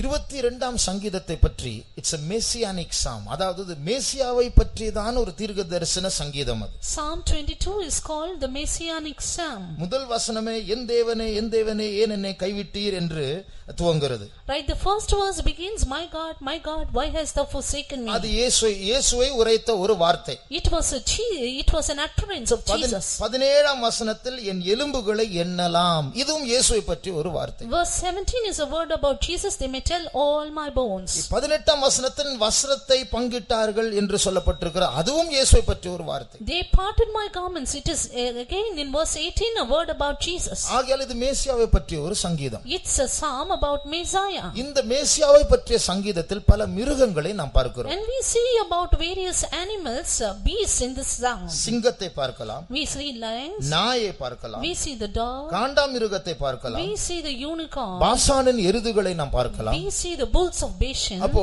இப்படிப்பட்ட மிருகங்கள் எதை காட்டுகிறது? And what does these beasts show? இயேசு சிலுவையில் தொங்கிக் கொண்டிருக்கும் பொழுது அதரிசனமான உலகத்தில் வேறு மண்டலத்தில் தீய சக்திகள் இயேசுவை சூழ்ந்திருந்ததை காட்டுகிறது. When Jesus was hanging upon the cross, in the atmosphere around him there were evil things which are invisible. ஆகையால் இந்த தீய சக்திகள் இயேசுவை சூழ்ந்திருந்தது. இந்த தீய சக்திகள் இயேசு ஒரு தவறான வார்த்தையை பேசும்படியாக வகை தேடி காத்து கொண்டிருக்கிறது. These evil spirits surrounded Jesus and they were waiting to devour if he would say something. இயேசுடைய பூர்ணத்திற்கு மாறான ஒரு காரியம், ஒரு வார்த்தை, ஒரு சிந்தை, ஒரு எழுச்சி பொங்குமா வருமா என்று காத்து கொண்டிருக்கிறது. Will Jesus have a word, a thought or anything against the mind of God? ஆனால் இயேசு ஒரு தவறான வார்த்தையும் பேசவில்லை. But Jesus did not speak a wrong word. வெளிரங்கமாய் பார்த்தால் ஒரு பெரிய தோல்வி, ஒரு பெரிய மௌனம், ஒரு பெரிய வெட்கத்துக்குரியதான காரியம். For an outward look it was a defeat, it was a matter of shame. ஆனால் அதரிசனமான உலகத்தில் பார்த்தார். But in the invisible world, அங்க இருக்கிற கடந்து போகிற ஜனங்களை மற்றவர்களை ரட்சித்தார். இவர் தன்னை தானே ரட்சிக்க முடியவில்லை என்றால் தலை குலுக்கி அவர்கள் போய்விடுகிறார்கள். the passers-by nodded at him saying, he saved others but he cannot save himself. நீ இஸ்ரவேலின் ராஜா தானே, இறங்கி வா, நாங்கள் நம்புகிறோம். Thou art the king of Israel, come down and we will believe you. கண்ணை கட்டி கன்னத்தில் அறைந்து தீர்க்கதரிசனம் சொல்லு, யார் அதை உன்னை அறைந்தது? They blindfolded him, they smote him and said, who smote you now? பிதா சொல்லுகிறார், நீ அமைதியா இருக்க வேண்டும். But the Father God said, you have to be silent. வெளிரங்கமா அவருடைய சவால்களுக்கெல்லாம் இவர் பதில் சொல்ல முடியாத தோல்வியுற்றவரை போல் இருக்கிறார். He was as a defeated person, not answering the people outside. ஆனால் அதரிசனமான கண்ணுக்கு தெரியாத உலகத்தில் என்ன நடந்தது தெரியுமா? But you know what happened in the realm which was invisible. கொலோசியர் 2ஆம் அதிகாரம் 15ஆம் வசனத்தை வாசிக்கும்போது, As we read in Colossians chapter 2 verse 15, துரைத்தனங்களையும் அதிகாரங்களையும், அதாவது தீய மண்டலத்தில் இருக்கிறதான தீய சக்திகளை வெளியரங்கமான கோலமாக்கி அவைகளின் மேல் அவர் வெற்றி சிறந்தார். He, having spoiled principalities and powers, made a show of them openly, triumphing over them in it. அப்ப வெளிப்பிரகாரமாக பார்த்தால் பெரிய தோல்வி இயேசுவுக்கு. Outwardly Jesus had a great defeat. ரத்தமெல்லாம் கொட்டி விட்டது. All his blood is shed. சவால் விடுகிறார், ஒரு பதில் சொல்லாமல் மௌனமா இருக்கிறார். Challenging, but he could not reply. ஆனால் அதர்சனமான உலகத்தில் சாத்தானுடைய தலையின் மேல் இயேசுவுடைய காலை வைத்து மிதித்துக் கொண்டிருக்கிறார். But in the invisible world Jesus had placed his heel upon the head of Satan. இதே போலதான் இயேசு சொன்னார், நான் ஜெயித்தது போல ஜெயம் கொள்ளுகிறவர்கள் எவர்களோ அவர்கள் என்னோடு கூட என் சிங்காசனத்தில் உட்காரும்படி அருள் செய்வேன். That is why about this Jesus said, he that overcometh even as I overcame, to him will I grant to sit on my throne. தேவன் நம்மிடத்தில் எதிர்பார்க்கிற ஜெயம் உலகத்தினுடைய ஜெயம் அல்ல. The victory that the Lord expects from us is not the victory of the world. அது உலகத்தின் பார்வையில் ஒரு தோல்வியை போல் இருக்கலாம். In the sight of the world it may be a defeat. அது கோழைத்தனத்தை போல காட்சி அளிக்கலாம். It may appear to be something covered. ஆனால் தேவன் நம்மை மௌனமா இரு, பேசாத, விட்டுக்கொடு, மன்னி, நேசி என்று சொல்லும்போது வெளிரங்கமா அது ஒரு பெரிய நம்முடைய சுயத்திற்கும் ஒரு அடியா இருக்கலாம், ஒரு தோல்வியா இருக்கலாம். அங்கேதான் சாத்தானின் தலை மிதிக்கப்படுகிறது. But when God says unto us, you be still, you love your enemies, you do good to them, it may be an outward defeat, but it is there we crush Satan under our feet.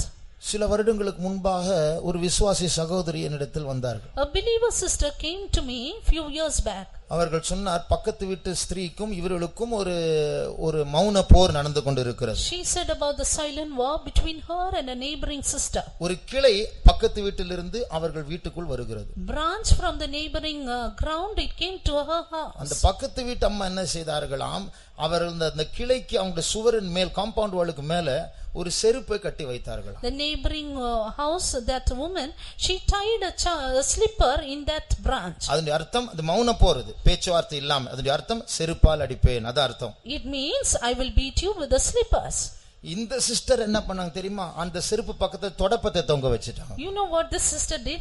She hung a broom near the slipper. தொடப்பத்தினால் நான் உன்னை அடிப்பேன். I will beat you with the broom. அப்போ இதுதான் மௌன போர் நடந்து கொண்டிருக்கிறது. This was the silent war going on. இது கேட்க வேடிக்கையா இருக்கலாம், ஆனால் இது இயேசு போதித்த போதனை இது அல்ல. It may be something as some spectators, but it was not what Jesus said. ஆண்டவர் நமக்கு போதித்தது வித்தியாசமானது. What Jesus taught us is something different. இது உலகத்துடைய பார்வையில் ஒரு பெரிய ஐடியா மாதிரி இருக்கலாம், ஆனால் தேவனுடைய பார்வையில் வெட்கத்துக்குரிய ஒரு காரியம். In the sight of the world it may be like a good idea, but it is a shame in the sight of God. ஆகையால் இயேசுவின் சுபாவத்தில் வளரும்படியாக அழைக்கப்பட்டதான நமக்கு எப்படி வளர வேண்டும், எப்படி விட்டு கொடுக்க வேண்டும், எப்படி மன்னிக்க வேண்டும், எப்படி பரிசுத்தமா இருக்க வேண்டும் என்று அந்த அறிவில் நாம் வளர வேண்டும். தோல்வி அடைந்தால் அதற்கு முக்கியத்துவம் கொடுத்து ஜெபிக்க வேண்டும். But we who are called to attain the divine natures of Christ need to find as to how we can grow in his divine nature, in forgiveness, in holiness and things like that.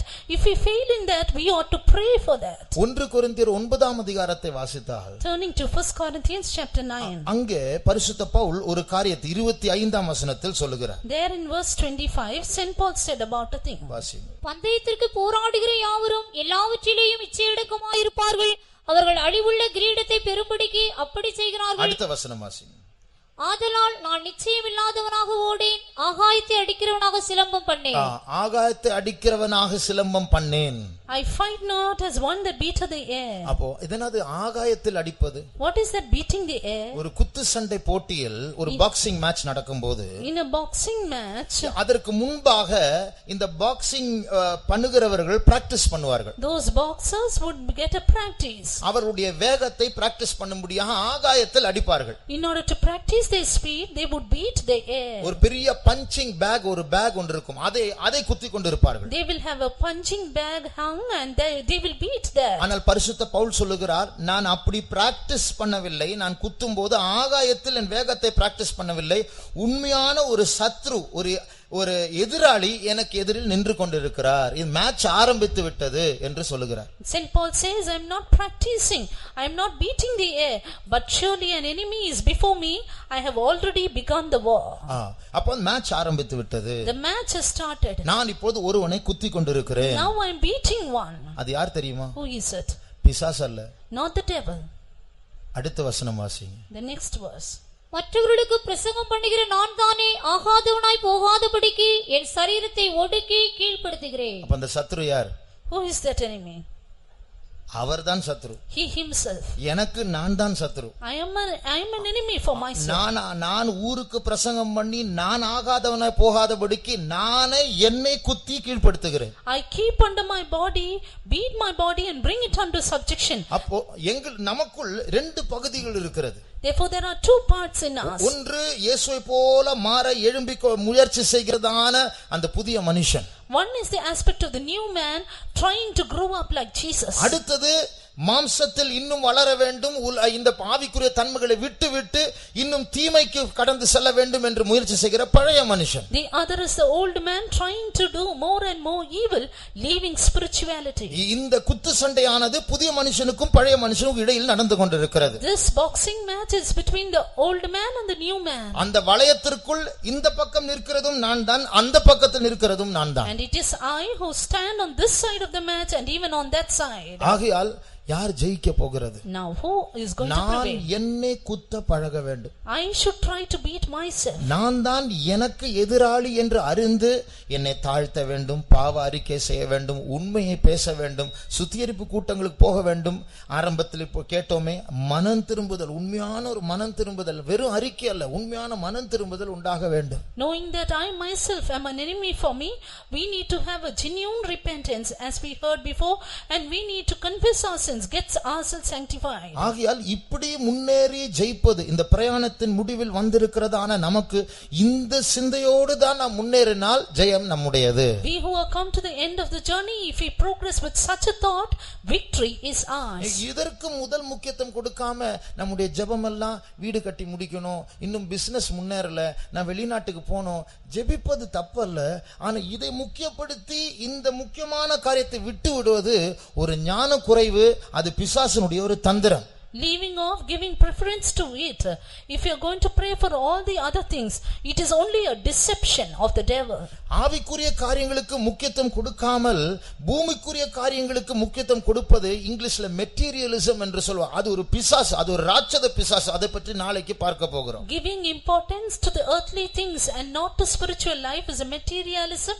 It is a demonic power which we'll meditate on tomorrow. ஆகையால் எங்கே இயேசுவுடைய சுபாவத்தை அடைய முடியாமல் குறைவுள்ளவர்களா இருக்கிறோம், எங்கே நான் விழுந்து கொண்டிருக்கிறேன், இதை கண்டுபிடித்து இதில் போய் ஜெபத்தில் மல்யுத்தம் செய்வதுதான் நம்முடைய ஜெயம். Therefore our victory is when we do the mastery in the presence of God, finding out where we have failed in our spiritual life. ஒரு நல்ல மாணவன், a good student, ஒரு எக்ஸாமில் 98 மார்க் கிடைத்தால், if he gets 98 marks in an examination, 98 mark கிடைத்ததில் சந்தோஷப்பட மாட்டான். அந்த 2 mark எங்கே போனது என்று தான் துக்கப்படுவான். He would not be happy over the 98 marks he scored, but he will try to find where he left the 2 marks. இதே போல நான் எவ்வளவு பரிசுத்தமா இருக்கிறேன், நான் எவ்வளவு பிரதிஷ்டையா இருக்கிறேன், இதில் மேன்மை பாராட்டுவது அல்ல ஞானம்.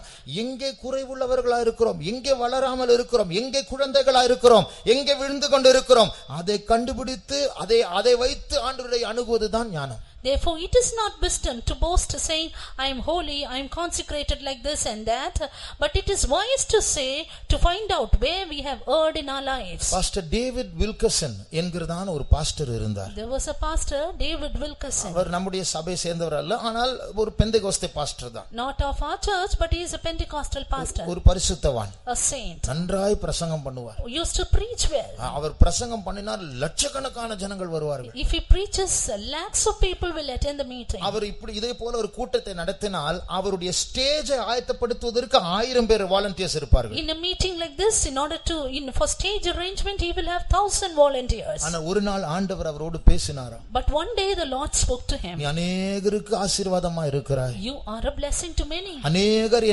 என்னிடத்தில் अनेகரை நீ திருப்புகிறாய். You turn many to my side. ஆனால் நீ பிரசங்கம் செய்து மற்றவர்களுக்கு ஆசீர்வாதமா இருந்து உன்னுடைய இருதயம் எம்ப்டி ஆயிக்கொண்டு இருக்கிறது, வெறுமை ஆயிக்கொண்டு இருக்கிறது என்று ஆண்டவர் பேசினார். But the Lord said, you preach and others get the blessing, but your heart is emptied. அவர் என்ன செய்தார் தெரியுமா? You know what he did?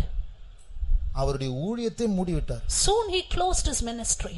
ஆண்டவர் என்னோடு இப்படி பேசிவிட்டார், என் இருதயம் அழிந்து போய் மற்றவர்களுக்கு பிரசங்கம் பண்ணி பிரயோஜனம் இல்லை, நான் ஆண்டவருடைய சமூகத்தில் என் கடைசி நாட்களை செலவழிக்க போகிறேன் என்று சொல்லி அவருடைய வயதான காலத்தில் ஊழியத்தை மூடிவிட்டு சிறிய சிறிய கூட்டங்களுக்கு மாத்திரம் சென்று என் இருதயத்தில் இயேசு இல்லாமல் நான் பிரசங்கம் பண்ணி என்ன பிரயோஜனம் என்று சொல்லி ஜெபத்தில் மணிக்கணக்கா ஜெபத்தில் அவர் நாட்களை செலவழித்தார். During his old age he spent hours together in the presence of God in prayer and closed up his ministries, went only for little meetings and said, what is the use of preaching to others without Jesus in my heart? அப்போ அந்த அவருடைய உணர்வை பாருங்கள். அவர் ஊழியத்தையும் செய்து எப்படியாவது இயேசுவை போல ஜெபித்த கூட்டம் முயற்சி செய்யாமல் அது அவருக்கு ஒரு அதிர்ச்சி கொடுத்தது. இயேசு என்னை இப்படி சொல்லிவிட்டாரே, நான் வெறுமையாய் கொண்டு இருக்கிறேனே என்று சொல்லி அவர் தேவனோடு இருந்தால் போதும் என்று சொல்லி அவருடைய முயற்சியை பாராட்ட வேண்டும். Look at the feeling in that pastor's heart. He did not go on continuing his ministries, but he only tried to be in the presence of God and rectify his heart. அவர் ஒரு புக்கை எழுதினார், Hungry for more of Jesus. இயேசுவுக்காக இன்னும் பசியாய் இருக்கிறேன். He wrote a book saying, hungry for more of Jesus. இந்த நாட்கள் இயேசுவுடைய வருகையினுடைய விளிம்பில் வந்திருக்கிறோம், கானான் தேசத்திற்கு வந்திருக்கிறோம், பிரயாணத்தின் முடிவுக்கு வந்திருக்கிறோம். இயேசுவுக்கும் நமக்கும் தொடர்பு எப்படி இருக்கிறது? இன்னும் கிட்டே சேருவதை நம்முடைய உள்ளம் உணர்கிறதா? இன்னும் இடைவெளி கூடிக்கொண்டிருக்கிறதா? In these days in which we are getting closer to the coming of the Lord, we are at the brim of Canaan and the end of our journey.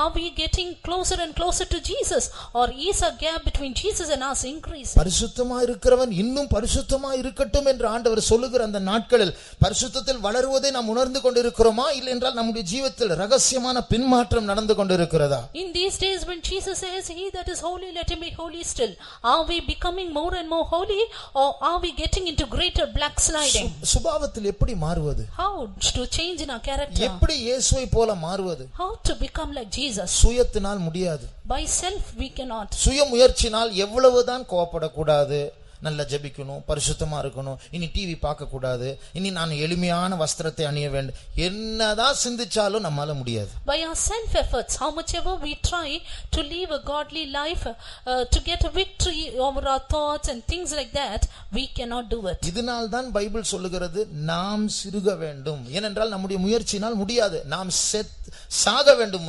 முதலாவது. That is why the Bible says we ought to die or we should decrease. ஆகையால் அவர் பெருக வேண்டும் நமக்குள்ள, and he should increase in us. அவர் நம்முடைய ஜீவனாய் மாறி அவர் மூலமாக தான் நாம் ஜெயிக்க வேண்டும், பல்லை கடித்து சுய முயற்சினால் அல்ல. He should become our life and through him we should prevail and not through our self efforts. இப்படி நாம் ஆண்டவருக்கு நம்முடைய ஜீவியத்தை ஒப்புக்கொடுக்கும்போது, when we yield our lives to God in this way, அவர் நம்மை உடைக்கும்படியாக சில பாதைகளை நடத்துவார். he will lead us through certain paths in order to break us. அந்த கோபத்தை மாற்ற, அந்த இச்சையை மாற்ற, அந்த பெருமையை மாற்ற, அந்த அகங்காரத்தை மாற்ற, அந்த பொய்யை மாற்ற நம்மை சில தோல்வியின் பாதைகள் நடத்துவார். In order to dispel that anger, that lust, that lies and things like that, he will lead us through certain paths, through certain failures. யாக்கோபு ஒரு எத்தன், ஏமாற்றுகிறவன். Jacob was a supplanter. அவனை சரிப்படுத்தும்படி ஆண்டவருடைய காலை உடைத்தார், அவனை ஏமாற்ற ஒரு ஆளை ஏற்படுத்தினார். In order to set him right, the Lord broke his leg and appointed a person to set him right. அவருடைய பிள்ளைகள் நிமித்தம் அவருடைய குடும்பம் நார ஆரம்பித்தது. Through his sons, his family started to stink. இப்படிப்பட்டதான ஒரு விபரீதமான 30 வருட பாதையில் அவரை நடத்தி பிரபுவாக இஸ்ரவேலாக மாற்றினார். Leading him through such contradictory path for 30 years, the Lord made him a prince. யோசேப்பும் அப்படிதான் மாறினார். And even Joseph became like that. யோசேப்பு 2 சொப்பனங்களை கண்டார். Joseph saw 2 dreams. அவர் உயர்த்தப்பட போகிறார். He is going to be lifted up. அப்பா பிள்ளை சகோதரர்கள் எல்லாரும் எனக்கு முன்பாக வணங்க போகிறார்கள். My father and brethren are going to worship before me. பைபிள்ல சொல்லப்பட்டிருக்கிறது, முதல் கனவை பார்க்கும் பொழுது அப்பா இடத்தில் சொன்னபோது அப்பாவுக்கு பிடிக்கல, சகோதரர்களுக்கும் பிடிக்கல. And in the Bible it is said the first time he saw the dream he said it to them, father and the brethren did not like him. ஏனென்றால் அப்பா கேட்டார், உடனே அவங்களுக்கு சொப்பனம் புரிந்தது, அப்ப நாங்கள்லாம் உனக்கு முன்னாடி வணங்க போகிறோமா? Because then father and the brethren understood the dream, are we going to bow down before you? ஒரு ஞானம் உள்ள ஆள் என்ன பண்ணிருக்கணும், இரண்டாவது சொப்பனம் பார்க்கும்போது மௌனமா இருக்கணும், அதையும் சொல்லிட்டாரு. A wise person, if he had been, he should have avoided saying the second dream. He even told that. அப்ப அவங்களுடைய முகம் மாறுதல் எல்லாம் இவருக்கு கொஞ்சம் சந்தோஷம். And the changing of their faces was happy. அதாவது ஒரு விளம்பரம் இருக்கிறது, neighbors envy owners pride அப்படின்னு.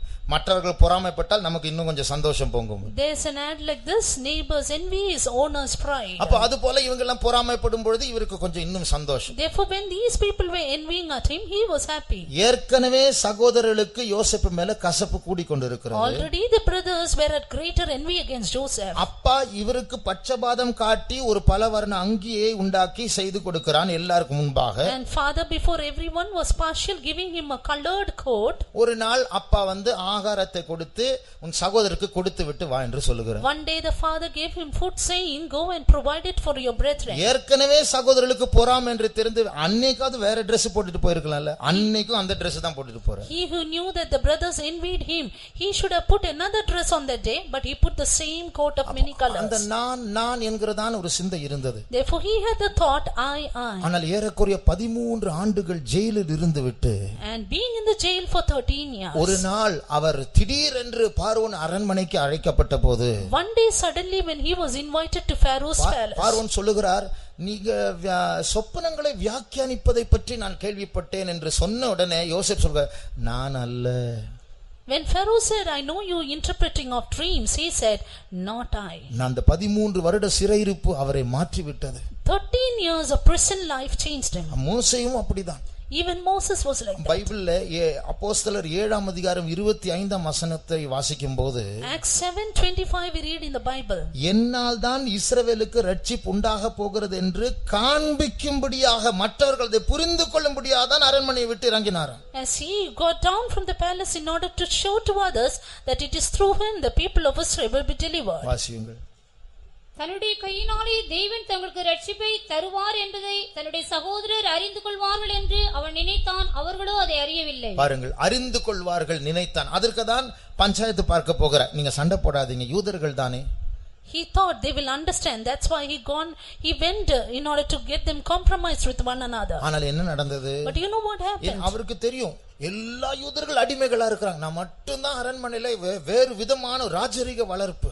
He knew that all of the people were under slavery, but I had the palatial life. எகிப்தினுடைய சகல சாஸ்திரங்கள் எனக்கு தெரியும். I know all the signs of Egypt. நான் 40 வயது உள்ள ஒரு வாலிபனை போல வளர்ச்சி அடைந்தவன். I am grown up like a 40-year-old young man. அழகுள்ள ஒரு பர்சனாலிட்டி உள்ளவன். I have a good personality. வாக்கு வல்லமை உள்ளவன். I have good eloquency. இதுதான் சரியான நேரம். This is the right time. என் மூலமாக கர்த்தர் இஸ்ரவேல் ஜனங்களை ரட்சிக்க போகிறார். Through me the Lord is going to save the people of Israel. என்ன நடந்தது? What happened? எதிர்பாராத விதத்தில் ஒரு பயம் வந்தது. வனாந்தரத்துக்கு ஓடி போய் 40 வருடம் வனாந்தரத்தில் இருக்கிறார். Unexpectedly he had been caught in a fear and he had to run to the wilderness for 40 years. அந்த 40 வருடம் முடிந்த பிறகு 80 வயது தாத்தாவா இருக்கிறார். படிப்பை மறந்து விட்டார், சாஸ்திரங்களை மறந்து விட்டார், வாக்கு வல்லமை போய்விட்டது. திக்குவாயின் உள்ளவனா இருக்கும்போதுதான் ஒரு செடியிலிருந்து சத்தம், மோசே மோசே. At the end of 40 years, he was 80 years old man, and now he forgot his skill, forgot his eloquency. It is then he heard the voice calling out of the bush, Moses, Moses. மோசே சொன்ன, ஆண்டவரே நான் 40 வயசுல ரெடியா இருக்கும்போது அப்ப கூப்பிடல, பெலன் இருந்து, இப்ப தாத்தாவாயிட்டு, இப்ப மோசே மோசேன்னு கூப்பிட்டா எனக்கு பேச்சும் வர மாட்டேன், என் அண்ணனை கூப்பிட்டு போங்க ஆண்டவரே. Then Moses said, don't call me Lord, now I am aged enough, but when I was 40 I was interested, but you did not call me, and now everything I have forgotten, but you are calling me. Now you call my brother Aaron. படிப்பையும் அழகையும் திறமையும் மற்ற எல்லா காரியமும் இழந்தான். ஆனால் மோசேக்கு தெரியாமல் ஒரு புதிய சர்டிபிகேட் மோசேக்கு கிடைத்தது. He lost his studies, he lost his beauty and everything else, but now he got a new certificate which he himself did not know. அந்த 40 வருட காலம் எல்லா திறமைகளையும் ஆண்டு உரிந்து விட்டு ஒரு புதிய ஒரு பட்டம் கிடைத்தது. இந்த மனுஷன் மோசே பூமியில் உள்ள எல்லா ஜனங்களை பார்க்கலும் சாந்த குணம் உள்ளவனாய் இருந்தான். God had swiped away all his all his skillfulness in those 40 years, but then he gave a testimony that my man Moses is meek than all the people upon the face of the earth. இதே போல நாம் எல்லாரும் பிரயாணத்தின் முடிவுக்கு வந்திருக்கிறோம். நமக்காக நம்முடைய சுபாவத்தை மாற்ற ஆண்டவர் ஒரு வனாந்தரத்தை வைத்திருக்கிறார். அதனூடாக நடத்தி சில நஷ்டங்கள் உண்டாகும், சில கண்ணீர்கள் உண்டாகும், உடைக்கப்படுவோம், அங்கேதான் உருவாக்கப்படுகிறோம், அங்கேதான் இயேசுவின் சுபாவத்தில் வளருகிறோம். We are all come to the end of our journey. The Lord will bring us to the wilderness, where here the Lord will lead us through paths where all our abilities will be taken away, but the character of Jesus will grow in us. உண்மையாகவே இயேசுவை போல மாற வேண்டும் என்று விரும்புகிறவர்களுக்கு இயேசு உடைக்கிற பாதையானது ரொம்ப சந்தோஷமான பாதையா இருக்கும். To those who truly desire to become like Jesus, the path of breaking will be really happy to them. எனக்கு ஞாபகம் வருகிறது, I remember one thing. நான் ஊழியத்துக்கு வந்து 2வது வருஷம், my second year after stepping into the ministry, முதல் கூட்டத்தை நடத்த போனேன். I went to conduct my first meeting. அது ஒரு காத்திருப்பு கூட்டம். It was a tarrying meeting. அந்த காத்திருப்பு கூட்டத்துல பயங்கர அபிஷேகம் வந்தது. எல்லா வாலிபர்கள் எல்லாரும் அங்கேயும் இங்கேயும் டிஸ்பிளேஸ் ஆகி அங்கேயும் இங்கேயும் போக ஆரம்பித்து விட்டார்கள். There was a terrible anointing and the young ones, the youths, they were displaced from their place. ஆகையால எனக்கு பெரிய திருப்தி. முதல் கூட்டம் ஸ்டார்டிங்கே ஃபயரா இருந்தது. And I had a great satisfaction. The start itself was a fire. கூட்டம் முடிந்து ரூமுக்கு போனேன். After the meeting I went to the room. அந்த சபையை சேர்ந்த ஒரு வாலிபன் வந்தான். A young man of that church came. அப்போ என்னுடைய உள்ளம் அவர்களை கேட்டு விசாரிக்கலாம், நான் எப்படி கூட்டத்தை நடத்தினேன் என்ற அந்த ஃபீட்பேக் பெற்றுக்கொள்ள வேண்டும் என்ற அபிப்பிராயத்தை பெற்றுக்கொள்ள முயற்சி செய்தேன். From my heart I tried to get the feedback from him as to how the meeting was. ஆனால் நேரடியாக கேட்டால் அது பெருமையா இருக்குமே. If I ask directly they would think I am proud. எப்படி இருந்தது, நல்லா இருந்ததா அப்படி நாமே கேட்க கூடாதுல. We should not ask was it good. அதனால ஒரு ஞானமாய் கேட்டேன் நான். Therefore wisely I asked. எப்படி கேட்டேன் என்றால், how was it? இது முதல் கூட்டம் அதனாலதான் அப்படின்னு சொல்லி ஒரு நல்லா இல்லாதது மாதிரி கேட்டேன். அப்ப என்ன சொல்லுவாரு, ஐயோ பிரதர் ரொம்ப நல்லா இருந்தது, இதுதான் எனக்கு வேணும், அதுக்காக தான் நான் இப்படி சொன்னேன். நான் I pretended as though it was not good. It was the first meeting, that's why it was like that. Then soon they will say no, it was very good and that is what I want. அப்ப அப்படிதான் சொன்ன அந்த தம்பி வந்தோடனே, first கூட்டம் அதனாலதான் அப்படின்னு சொன்னேன் நான். When that young boy came I said it is the first meeting, that's why it is like this. அவன் என்ன பதில் சொன்னா தெரியுமா? You know what was his reply? பரவாயில்லை அப்படின்னு. It was okay. அன்னைக்கு எனக்கு மூக்கு அறுத்து போச்சு. That day my nose was cut. அப்ப அன்னாளிலிருந்து இந்த கேள்வியே எனக்கு தேவையில்லை என்று அறிந்து கொண்டேன். From that very day I understood this question is not needed for me. இப்படிதான் ஆண்டவர் பல விதத்தில் நம்மை உடைப்பார். In various ways the Lord will break us. அந்த உடைக்கும்போது நமக்குள்ள சுயம் உடைக்கப்படும் ஒரு வேதனை இருக்கும். அது நல்ல வேதனை. அது வளர்கிறவர்களுக்கு அதில் ஒரு சுகம் இருக்கிறது. Thank you Jesus என்று சொல்வோம். When our self is broken we will have a pain in us. For those who grow in the natures of Christ they will say thank you Jesus and they will enjoy the pain. ஆசரிப்பு கூடாரத்தில் in the tabernacle அந்த குத்து விளக்கு பற்றி எரியும்போது, when the candlestick burns shines, அந்த விளக்கு பற்றி எரியும்போது அந்த திரியானது கருப்பாக மாறிவிடும். Suddenly there will be burnt wicks growing up. அதே போல நாமும் பிரகாசிக்கிற நேரத்தில் அந்த கருந்திரியை போல சில பெருமைகள் மேட்டிமைகள் சுயம் நமக்குள் எழும்பும். Even so when we shine for the Lord there will be pride or self growing in us like the burnt wicks. ஆகையால் அந்த கருந்திரியை வெட்டுவதற்கு பைபிளில் சாம்பல் பாத்திரம் கத்திரி என்கிறதான பாத்திரங்களை கருவிகளை வைத்திருக்கிறார். Therefore in order to cut the burnt wicks there are tongs and snuff dishes we see in the word of God. இது போல நம்முடைய பெருமைகளையும் சுயத்தையும் வெட்டுவதற்கு சில ஆட்களை வைத்திருக்கிறார். Likewise the Lord has kept certain people in order to cut ourselves. யாத்திராகமம் 25ஆம் அதிகாரம் 38ஆம் வசனம் வாசியுங்கள். Turning to Exodus 25:38. அதன் கத்திகளும் சாம்பல் பாத்திரங்களும் பசும் பொன்னினால் செய்யப்படுவதாக.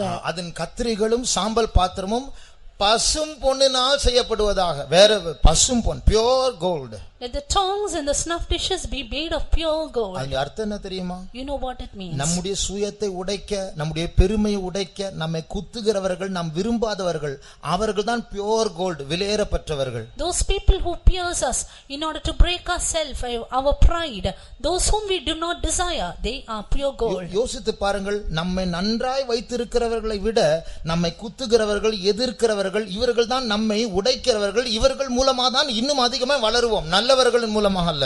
Rather than those people who do us good, who keep us well, those people who pierce us, who break us, it is through those people that we are going to grow to the Lord. ஆகையால் இவர்கள் அப்படி செய்து விட்டார்கள், அவர்கள் இப்படி செய்து விட்டார்கள் என்று முறுமுறுப்பதை விட்டு நாம் இதை பாவிப்போம் வளருவதற்கு. Therefore let us forsake murmuring saying they have done like this.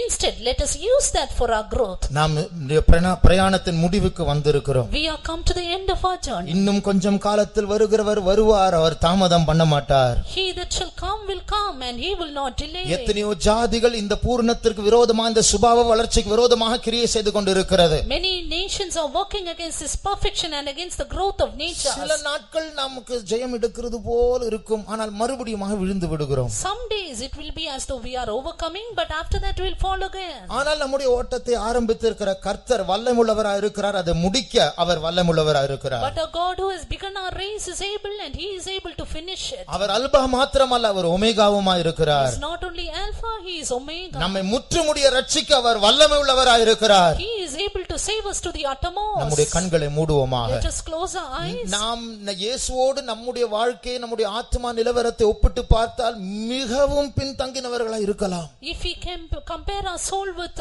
Jesus, we may lack very much. கானானின் விளிம்புக்கு வந்திருக்கிறோம், பிரயாணத்தின் முடிவுக்கு வந்திருக்கிறோம், இன்னும் முன்னேற்றம் இல்லை. True, we are come to the brim of Canaan, to the end of our journey, but still no progress. எத்தனையோ சுத்திகரிக்கப்படாத சுபாவங்கள் தான் எங்களுக்குள் நமக்குள் ஆளுகை செய்து கொண்டிருக்கிறது.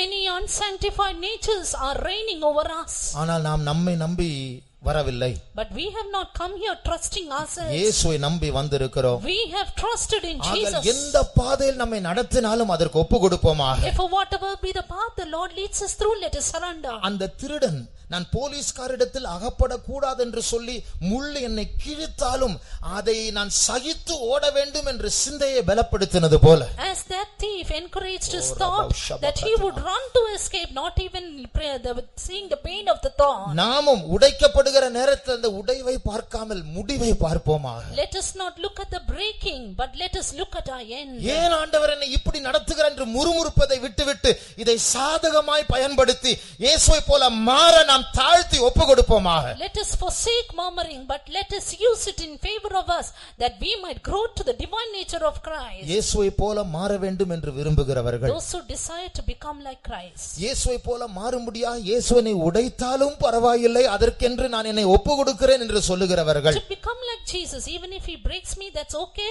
I will yield myself. கர்த்தருடைய சமூகத்தில் நம்முடைய வலது கரத்தை உயர்த்துவோமாக. Let us lift up our right hand in the presence of God. நம்மை அவர்தானே முதலாவது கொண்டு வந்தார். Is it not he who brought us first? நாமாக நாம் வரவில்லையே. We did not come by ourselves. நாம் சத்துருக்களாய் இருக்கும்போது நம்மை நேசித்து நம்மை இதுவரைக்கும் நடத்தினாரே. He loved us while we were yet enemies and led us. ஆங்கிலத்தில் ஒரு பாட்டு உண்டு, he did not bring us out this far to take us back again, he brought us out to take us into the promised land.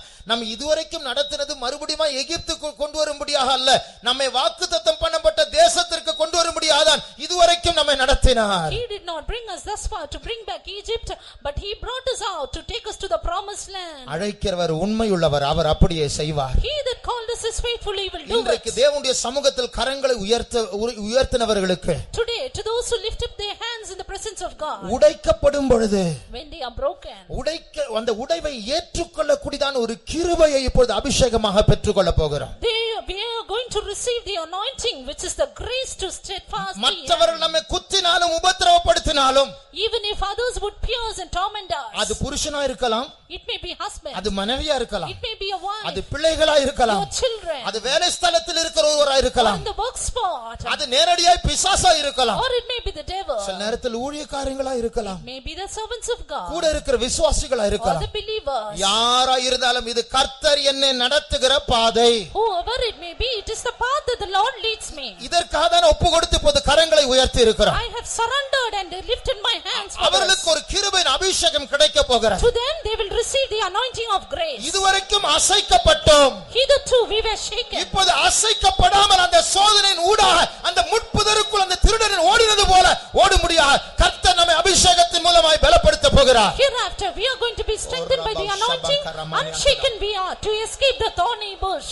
என் பலவீனத்தில் அவருடைய பலன் பூரணமாய் விளங்கும். In my weakness his strength shall be made perfect. இந்த அவருடைய கிருபை எனக்கு போதும். His grace, this is sufficient for me.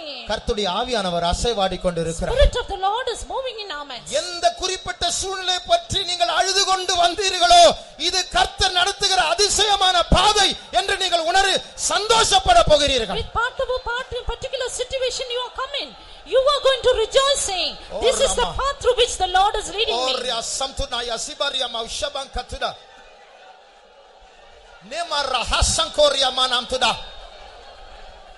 இப்பொழுது கரங்களை உயர்த்தினவர்கள் கவனியுங்கள். Those who lifted your hands, listen. புறம்பாக நீங்கள் மௌனமாய் இருக்கும்போது, உடைவை ஏற்றுக்கொள்ளும் போது புறம்பாக சமுதாயத்தில் When you accept the breaking, it may be a failure in the society. ஆனால் நீங்கள் தாழ்த்தும் போது, But when you humble yourself, சாத்தானுடைய தலையை உங்கள் காலின் கீழ் கொண்டு வரப்படுகிறது. head of Satan is brought under your feet.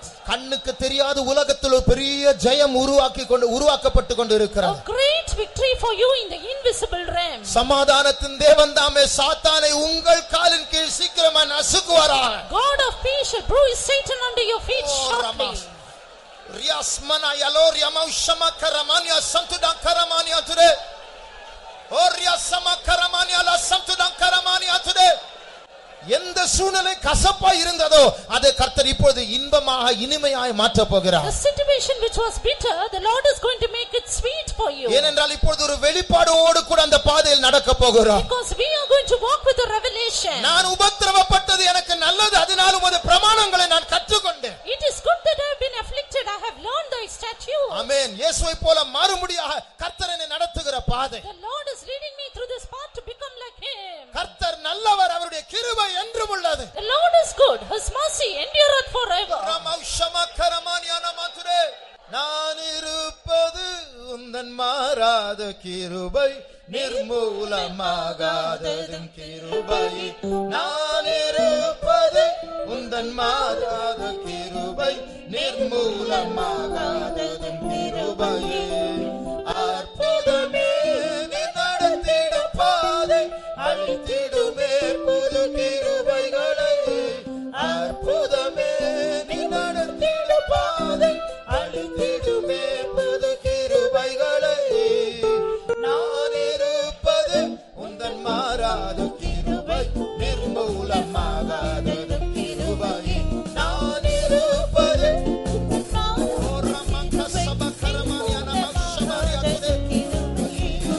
அற்புதமே நீ நடத்திடும் பாதை, அழித்திடுமே புது கிருபைகளை. அற்புதமே நீ நடத்திடும் பாதை, அழித்திடுமே புது கிருபைகளை. நான் இருப்பது உந்தன் மாறாத கிருபை, நிர்மூலமாகாதது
யோசேப்பு நடத்தப்பட்ட பாதையை ஆரம்பத்தில் புரிந்து கொள்ளவில்லை. ஆனால் முடிவில் தான் அறிந்தான், இது சிங்காசனத்திற்கு கொண்டு போகிறதான பாதை. இது போல இந்த பாதை ஏன் ஆண்டவர் நடத்துகிறது புரியாமல் இருக்கலாம்.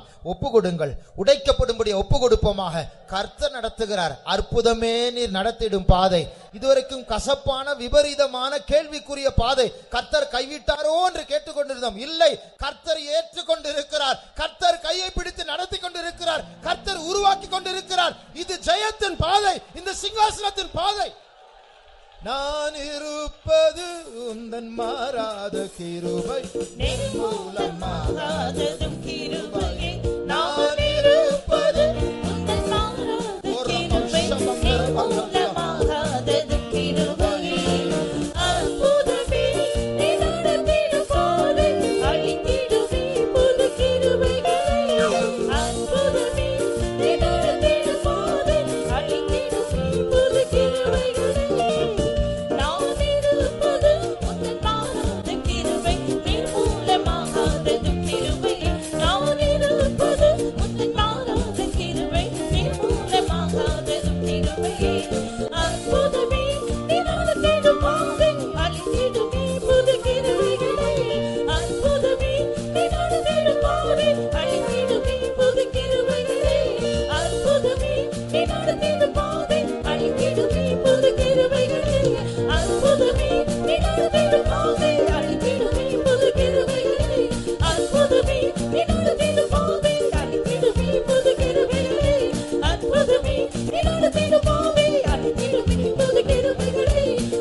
அற்புதமே என்னோடு பாதை அளித்திடுமே புது கிருபைகளே அற்புதமே என்னோடு பாதை அளித்திடுமே புது கிருபைகளே அற்புதமே என்னோடு பாதை அளித்திடுமே புது கிருபைகளே அற்புதமே என்னோடு பாதை அளித்திடுமே புது கிருபைகளே.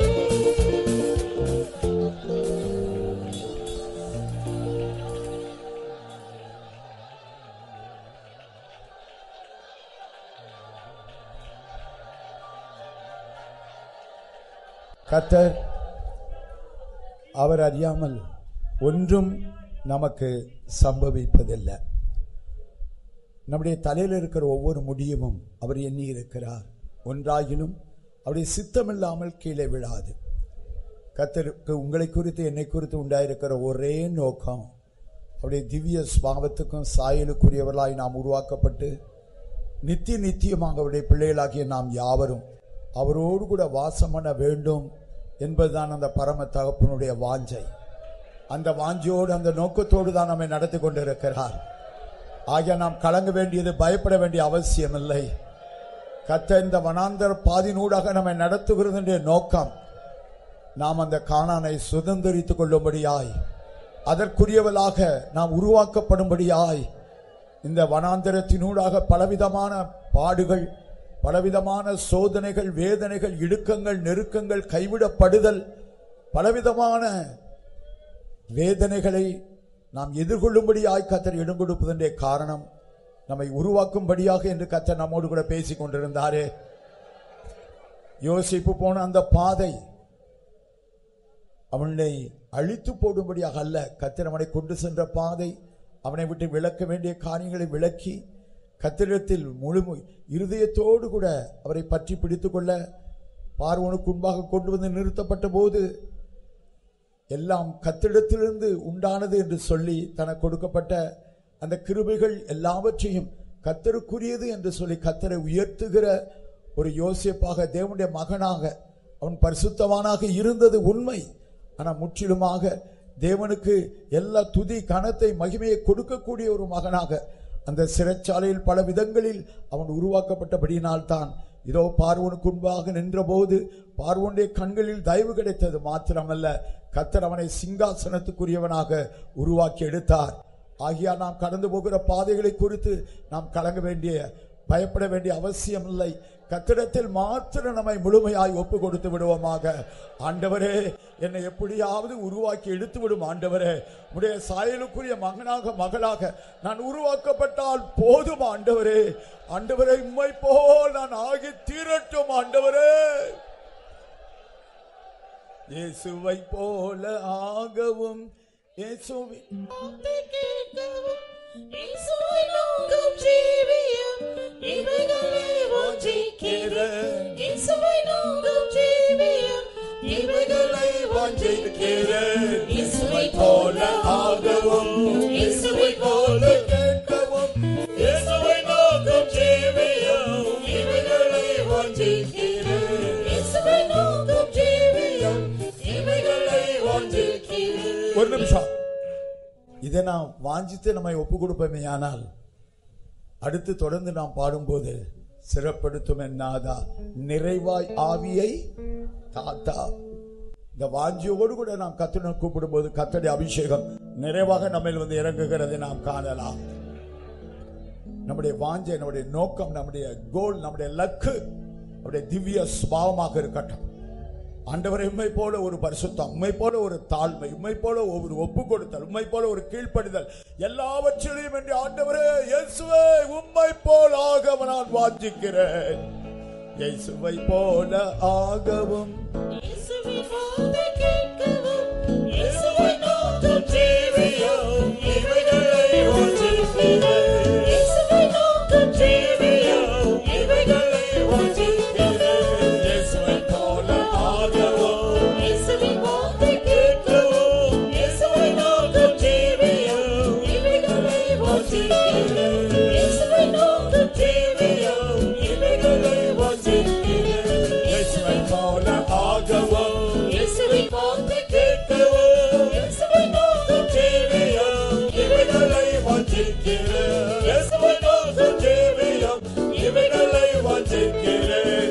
இயேசுவை போல ஆகவும். எல்லாரும் கைகளை தட்டி, எல்லாரும் கைகளை தட்டி. இவைகளை வஞ்சிக்கிறேன், இயேசுவை நோக்கும் ஜீவியா, இவைகளை வஞ்சிக்கிறேன். ஸ்திரப்படுத்துவனாதான் இறைமையாவே காத்தான், இயேசுவை மகிமையாதினால் இறைவனால் பிரகாசிக்க, இயேசுவை மகிமையாதினால் இறைவனால் பிரகாசிக்க. ஸ்திரப்படுத்துவனாதான் இறைமையாவே காத்தான், இயேசுவை மகிமையாதினால் இறைவனால் பிரகாசிக்க, இயேசுவை மகிமையாதினால் இறைவனால் பிரகாசிக்க. ஸ்திரப்படுத்துவனாதான் இறைமையாவே காத்தான், இயேசுவை மகிமையாதினால் இறைவனால் பிரகாசிக்க, இயேசுவை மகிமையாதினால் இறைவனால் பிரகாசிக்க. ஸ்திரப்படுத்துவனாதான் இறைமையாவே காத்தான், இயேசுவை மகிமையாதினால் இறைவனால் பிரகாசிக்க, இயேசுவை மகிமையாதினால் இறைவனால் பிரகாசிக்க, இயேசுவை மகிமையாதினால் இறைவனால் பிரகாசிக்க, இயேசுவை மகிமையாதினால் இறைவனால் பிரகாசிக்க, இயேசுவை மகிமையாதினால் இறைவனால் பிரகாசிக்க, இயேசுவை மகிமையாதினால் இறைவனால் பிரகாசிக்க, இயேசுவை மகிமையாதினால் இறைவனால் பிரகாசிக்க, இயேசுவை மகிமையாதினால். ஆண்டவரே, ஷதுரிகதுரிகதுரிகா, சுய்கல்லிகமரிகல்லிகதரமனஹரியாந்துடமனகதகடாஷ், விக்கவரவலகதுருபிரிகரிமையாந்திடமனகதகடபௌஷ்டாங்கரானியா. ஆமெலா. ஒரு நன்றாக படிக்கக்கூடிய ஒரு மாணவன் 98 மார்க் எடுத்திருந்தாலும் கூட அவன் திருப்தி அடையவே மாட்டான். நான் அதை கண்டிருக்கிறேன். அந்த 2 மார்க் எங்க போச்சு? இதிலே நாம் தவறினோம். எந்த கொஸ்டின்ல நம்ம ஆன்சர் பண்ணும்போது அதில் மார்க் குறைவாக விழுந்திருக்கும் என்று சொல்லி அதை குறித்தே பாரத்தோடு கூட அந்த 2 மார்க் இதனால் விடுபட்டது என்கிற அந்த ஒரு துக்கம் அவனுக்குள்ளே காணப்பட்டு கொண்டிருக்கும். தேவனுடைய பிள்ளைகளாகி நமக்கும் கூட கிறிஸ்துவனுடைய பூர்ணத்தில் நான் எந்தெந்த காரியங்கள் நான் தவறி இருக்கிறேன், எந்தெந்த காரியங்கள் நான் குறைபட்டு போயிருக்கிறேன், பரிசுத்தத்தில் எதில் நான் குறைபட்டு போயிருக்கிறேன், கீழ்ப்படிதல் எதில் நான் குறைபட்டு போயிருக்கிறேன், தாழ்மையில் எதில் நான் குறைபட்டு போயிருக்கிறேன், அந்த மன்னிக்கிற பாவத்தில் எதில் நான் குறைபட்டு போயிருக்கிறேன் என்று அவருடைய திவ்ய பாவத்தோடு கூட ஒப்பிட்டு பார்த்து நம்முடைய குறைகளையும் குற்றங்களையும் உணரக்கூடிய ஞானம் உள்ளவர்களாய் நாம் காணப்பட கர்த்தர் நமக்கு உதவி செய்யும்படியாக நாம் கர்த்தரை ஸ்தோத்திரிப்போம். Praise the Lord, praise the Lord, praise the Lord, praise the Lord, praise the Lord, praise the Lord, praise the Lord. Hallelujah, hallelujah. Praise the Lord, praise the Lord, praise the Lord, praise the Lord, praise the Lord. தேவாலயத்துக்கு ஜெபம் பண்ணும்படியாக வந்த அந்த பரிசேயனோ அநியாயக்காரர், பரிகாரர், அந்த பச்சாரக்காரர்களோட மற்ற மனுஷரை போல நான் இல்லை. அந்த தூரத்தில் ஜெபித்துக் கொண்டிருக்கிறான் அந்த ஆயக்காரனை போல நான் இல்லை. வாரத்தில் 2 தடவை நான் உபவாசம் பண்ணுகிறேன். இன்றைய சம்பாத்தியத்தில் எல்லாம் நான் தசமமாக செலுத்தி வருகிறேன் என்று தனக்குள்ளே ஜெபித்ததான் அந்த பரிசேயனை குறித்து கர்த்தர் சொன்ன போது பாவியாக வந்தவன் பாவியாகவே திரும்பி போனான். தன்னை குறைகுற்றத்தை ஒன்றையுமே உணர முடியாதவனாக இருந்தான். ஆனால் அந்த ஆயக்காரன் தேவ சமூகத்துக்கு வந்தபோது பரலோகத்தை ஏறிட்டு நோக்க துணியாமல் தன்னுடைய மார்பிலை அடித்துக் கொண்டவனாய், தேவனே பாவியாகி என்மேல் கிருபையாய் இரும் ஆண்டவரே, பாவியாகி என்மேல் கிருபையாக இருந்து என்னை மன்னியும் ஆண்டவரே என்று கண்ணீரிட்டு கதறுகிறவனாய், இதோ பாவங்கள் மன்னிக்கப்பட்டு நீதிமானாக திரும்பிச் சென்றான் என்று நாம் வாசிக்கிறோமே. கர்த்தருடைய பரிசுத்த நாமத்துக்கு மகிமையுண்டாகட்டும். கிறிஸ்துவின் அந்த பூர்ணத்தை நோக்கி பார்த்து எதில் நாம் குறைபட்டு இருக்கிறோம் என்று தாழ்மையான இருதயத்தோடு கூட அவைகளை கண்டுபிடித்து நம்முடைய ஜீவியத்தை எப்பொழுதும் நாம் சரிப்படுத்திக் கொள்ள, சீர்படுத்திக் கொள்ள கர்த்தர் நமக்கு உதவி செய்யும்படியாக நாம் கர்த்தரை ஸ்தோத்திரிப்போம்.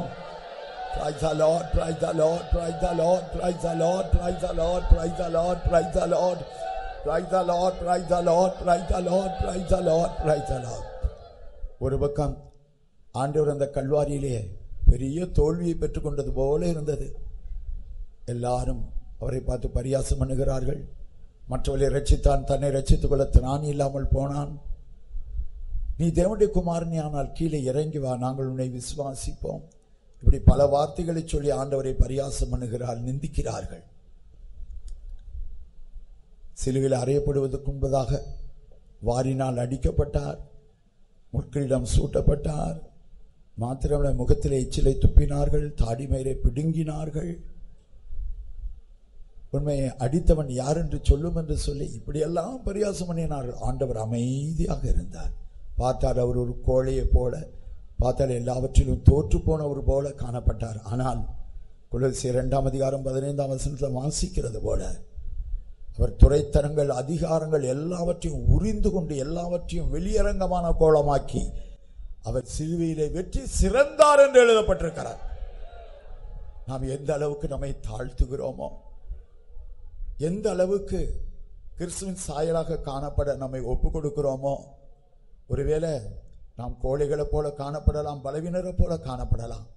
ஆனால் தேவனுடைய பார்வையில் நீ வெற்றி சிறந்திருக்கிறாய், அவரை போல நீ ஜெயம் எடுக்கிறாய். ஆயினால் அவருடைய சிங்காசனத்தில் வீற்றிருக்கும்படியாக அவர் உனக்கு அருள் செய்வார். கர்த்ததாமே அவருடைய திவ்ய சுவாபத்திலும் சாயலிலும் அனுதினம் வளர நமக்கு உதவி செய்யும்படியாக நாம் கர்த்தரை ஸ்தோத்திரிப்போம். Praise the Lord, praise the Lord, praise the Lord, praise the Lord, praise the Lord, praise the Lord, praise the Lord, praise the Lord, praise the Lord, praise. தம்முடைய வசனத்தை பேசும்படியாக தம்முடைய மகனையும் கர்த்ததாமே பலப்படுத்தினபடினால் நாம் கர்த்தரை ஸ்தோத்திரிப்போம். Praise the Lord, praise the Lord, praise the Lord, praise the Lord, praise. கேட்ட வசனங்கள் ஒவ்வொன்றும் கேட்ட ஒவ்வொருடைய இருதயத்திலும் திட்டவட்டமான கிரியைகளை நடப்பித்து கிறிஸ்துவின் திவ்ய சுவாமத்துக்குள்ளாக வழிநடத்த போகிறபடினால் நாம் கர்த்தரை ஸ்தோத்திரிப்போம். Praise the Lord, praise the Lord, praise the Lord, praise the Lord, praise the Lord, praise the Lord, praise the Lord. Hallelujah, hallelujah, hallelujah. நம்முடைய சுயம் உடைக்கப்படுகிற பாதைகள் வரும்போது அதை நிமித்தம் முறுமுறுக்காதபடி, கர்த்தாவே நீர் என்னை நேசிக்கிறபடினால் என்னை உடைத்து என்னை உருவாக்குகிறீர் என்பதை நான் விளங்கிக் கொள்கிறேன். ஆண்டவரே, நான் உபத்திரப்பட்டது நல்லது ஆண்டவரே, அது நிமித்தம் உடைய பிரமாணங்களை நான் கற்றுக்கொள்கிறேன் ஆண்டவரே என்று சங்கீதக்காரன் சொல்கிறது போல நாமும் ஒன்று கூட இந்த வேளையில் கர்த்தர் சத்தியங்களை நமக்கு நினைப்பூட்டி தந்தபடினால், அந்த சத்தியத்திற்கு நான் நம்மை ஒப்பு கொடுக்க கர்த்தர் நமக்கு கிருபை பாராட்டினபடினால் நம்முடைய ஆண்டவரை நாம் நன்றியோடு கூட நாம் ஸ்தோத்திரிப்போம். Praise the Lord, praise the Lord, praise the Lord, praise the Lord, praise the Lord, praise the Lord, praise. பிதாவாகிய தேவனை நாம் ஸ்தோத்திரிப்போம். Praise the Lord, praise the Lord, praise the Lord. குமாரனாகிய தேவனை ஸ்தோத்திரிப்போம். Praise the Lord, praise the Lord, praise the Lord, praise. பரிசுத்த ஆவியாகிய தேவனையும் நாம் ஸ்தோத்திரிப்போம். Praise the Lord, praise the Lord, praise the Lord. ஆத்தும சுகத்தோடு கூட சரீர சுகத்தையும் கர்த்தர் கட்டளையிட்டு இருக்கிறபடினால் விசுவாசத்தோடு கூட நாம் கர்த்தரை ஸ்தோத்திரிப்போம். Praise the Lord, praise the Lord, praise the Lord, praise the Lord, praise. திரியேக தேவனுக்கு எல்லா துதி கன மகிமையை தந்து நாம் அவரை ஸ்தோத்திரிப்போம். Praise the Lord, praise the Lord, praise the Lord, praise the Lord. ஜெபம் பண்ணுவோம். எங்களை அதிகமாய் நேசிக்கிறதான நல்ல ஆண்டவரே, இந்த ஆசீர்வதிக்கப்பட்டதான விசேஷித்த வேத பாட கூட்டங்களுக்காக உமக்கு கோடான கோடி ஸ்தோத்திரங்களை நாங்கள் ஏறெடுக்கிறோம். எங்களுடைய ஆவிக்குரிய பிரயாணத்தின் முடிவு கட்டத்திலே வந்திருக்கிற, முடிவு காலத்திலே வந்திருக்கிற இந்த நாட்களில் கர்த்தாவே, பிரயாணத்தின் முடிவு என்கிற தலைப்போடு பரிசுத்த ஆவியானவர் கிருபையாக கடந்த 2 நாட்களும் நீர் எங்களிடத்திலே பேசிக்கொண்டிருந்த உம்முடைய வெளியேற பெற்ற வார்த்தைகளுக்காக உமக்கு நன்றி செலுத்துகிறோம். ஆண்டவரே, எருசலேம் சேனைகளால் சூழப்பட்டிருப்பதை நீங்கள் காணும்போது அதற்கு அழிவு சமீபமாயிற்று என்று அறிந்து கொள்ளுங்கள் என்று சொன்னதான தீர்க்க தரிசனத்தின் நிறைவேறுதலாக எருசலேம் ஆனது எப்படி தற்போது சேனைகளால் சூழப்பட்டிருக்கிறது என்கிறதான காரியத்தை தெல்ல தெளிவாக நேற்றைய தினத்திலே நீர் பேசினீர். மாத்திரமல்ல, அந்த சிரியா ஒரு நாளிலே ஒரு இரவிலே அது எப்படி முடிவுக்கு வரப்போகிறீர் என்பதையும் பேசினீர். எழுத்தின்படியான இஸ்ரவேல் ஜனங்களுடைய ஜீவியத்திலே அவர்கள் எத்தனையோ போராட்டங்களின் மத்தியிலே ஜீவித்தாலும் எந்த நாடுகளோடும் அவர்கள் சமரசம் பண்ணிக்கொள்ளாமல் அவர்கள் கர்த்தருக்கென்று தனித்தன்மையாய் ஜீவித்து வருவது போல ஆவிக்குரிய இஸ்ரவேலராகிய நாங்கள் எங்களோடு எத்தனை வல்லமைகள் போராடினாலும், பாவத்தின் வல்லமை, மாம்சத்தின் வல்லமை, உலகத்தின் வல்லமை, இப்படி எத்தனை வல்லமைகள் தற்போது போராடி கொண்டிருந்தாலும் எந்த விதமான சமரசமும் செய்து கொள்ளாமல் கர்த்தருக்காக நாங்கள் ஜீவிக்க வேண்டும் என்று பேசினீர். அந்த எப்படி எழுத்தின்படியான இஸ்ரவேல் ஜனங்களுக்கு 7 ஜாதிகள் 31 ராஜாக்கள் அவருடைய வாழ்க்கையிலே போராடி கொண்டிருந்தார்களோ அதுபோல ஆவிக்குரிய இஸ்ரவேலராகிய எங்களுடைய வாழ்க்கையில் தற்போது அந்த சிவப்பான வலு சர்ப்பத்தின் 7 தலைகள் எங்களோடு நாங்கள் இயேசுடைய திவ்ய சுபாவத்துக்கு பங்குள்ளவர்களாய் மாற முடியாத அளவுக்கு, இயேசுவின் பூரணத்தை அடைய முடியாத அளவுக்கு, சபையிலே ஒரு ஜெயங்கொண்ட ஆண் பிள்ளை உருவாக முடியாத அளவுக்கு அந்த வல்லமை எப்படி அந்த சபையை, அந்த ஸ்திரீ பெற்றெடுக்கக்கூடிய ஆண் பிள்ளையை அந்த வலு சர்ப்பத்தின் கண்கள் நோக்கி பார்த்து கொண்டிருக்கிறது என்பதை இன்றைய தினத்திலே நீ பேசினீர் ஆண்டவரே. மாத்திரமல்ல, நேற்றைய தினத்திலே அது எகிப்தின் முதல் தலை விக்கிரகத்தின் ஆராதனை என்றும், 2ஆம் தலை அசீரியா அது சுகபோக ஜீவியம் என்றும் நீ பேசினீர் ஆண்டவரே. இன்றைய தினத்திலே கிறிஸ்துவினுடைய திவ்ய சுபாவங்களை பெற்றுக் கொள்வதற்கு தடையாக விசேஷமாக கர்த்தாவே சத்துரு நாங்கள் தான், எங்களுடைய பழைய மனிதன் தான்.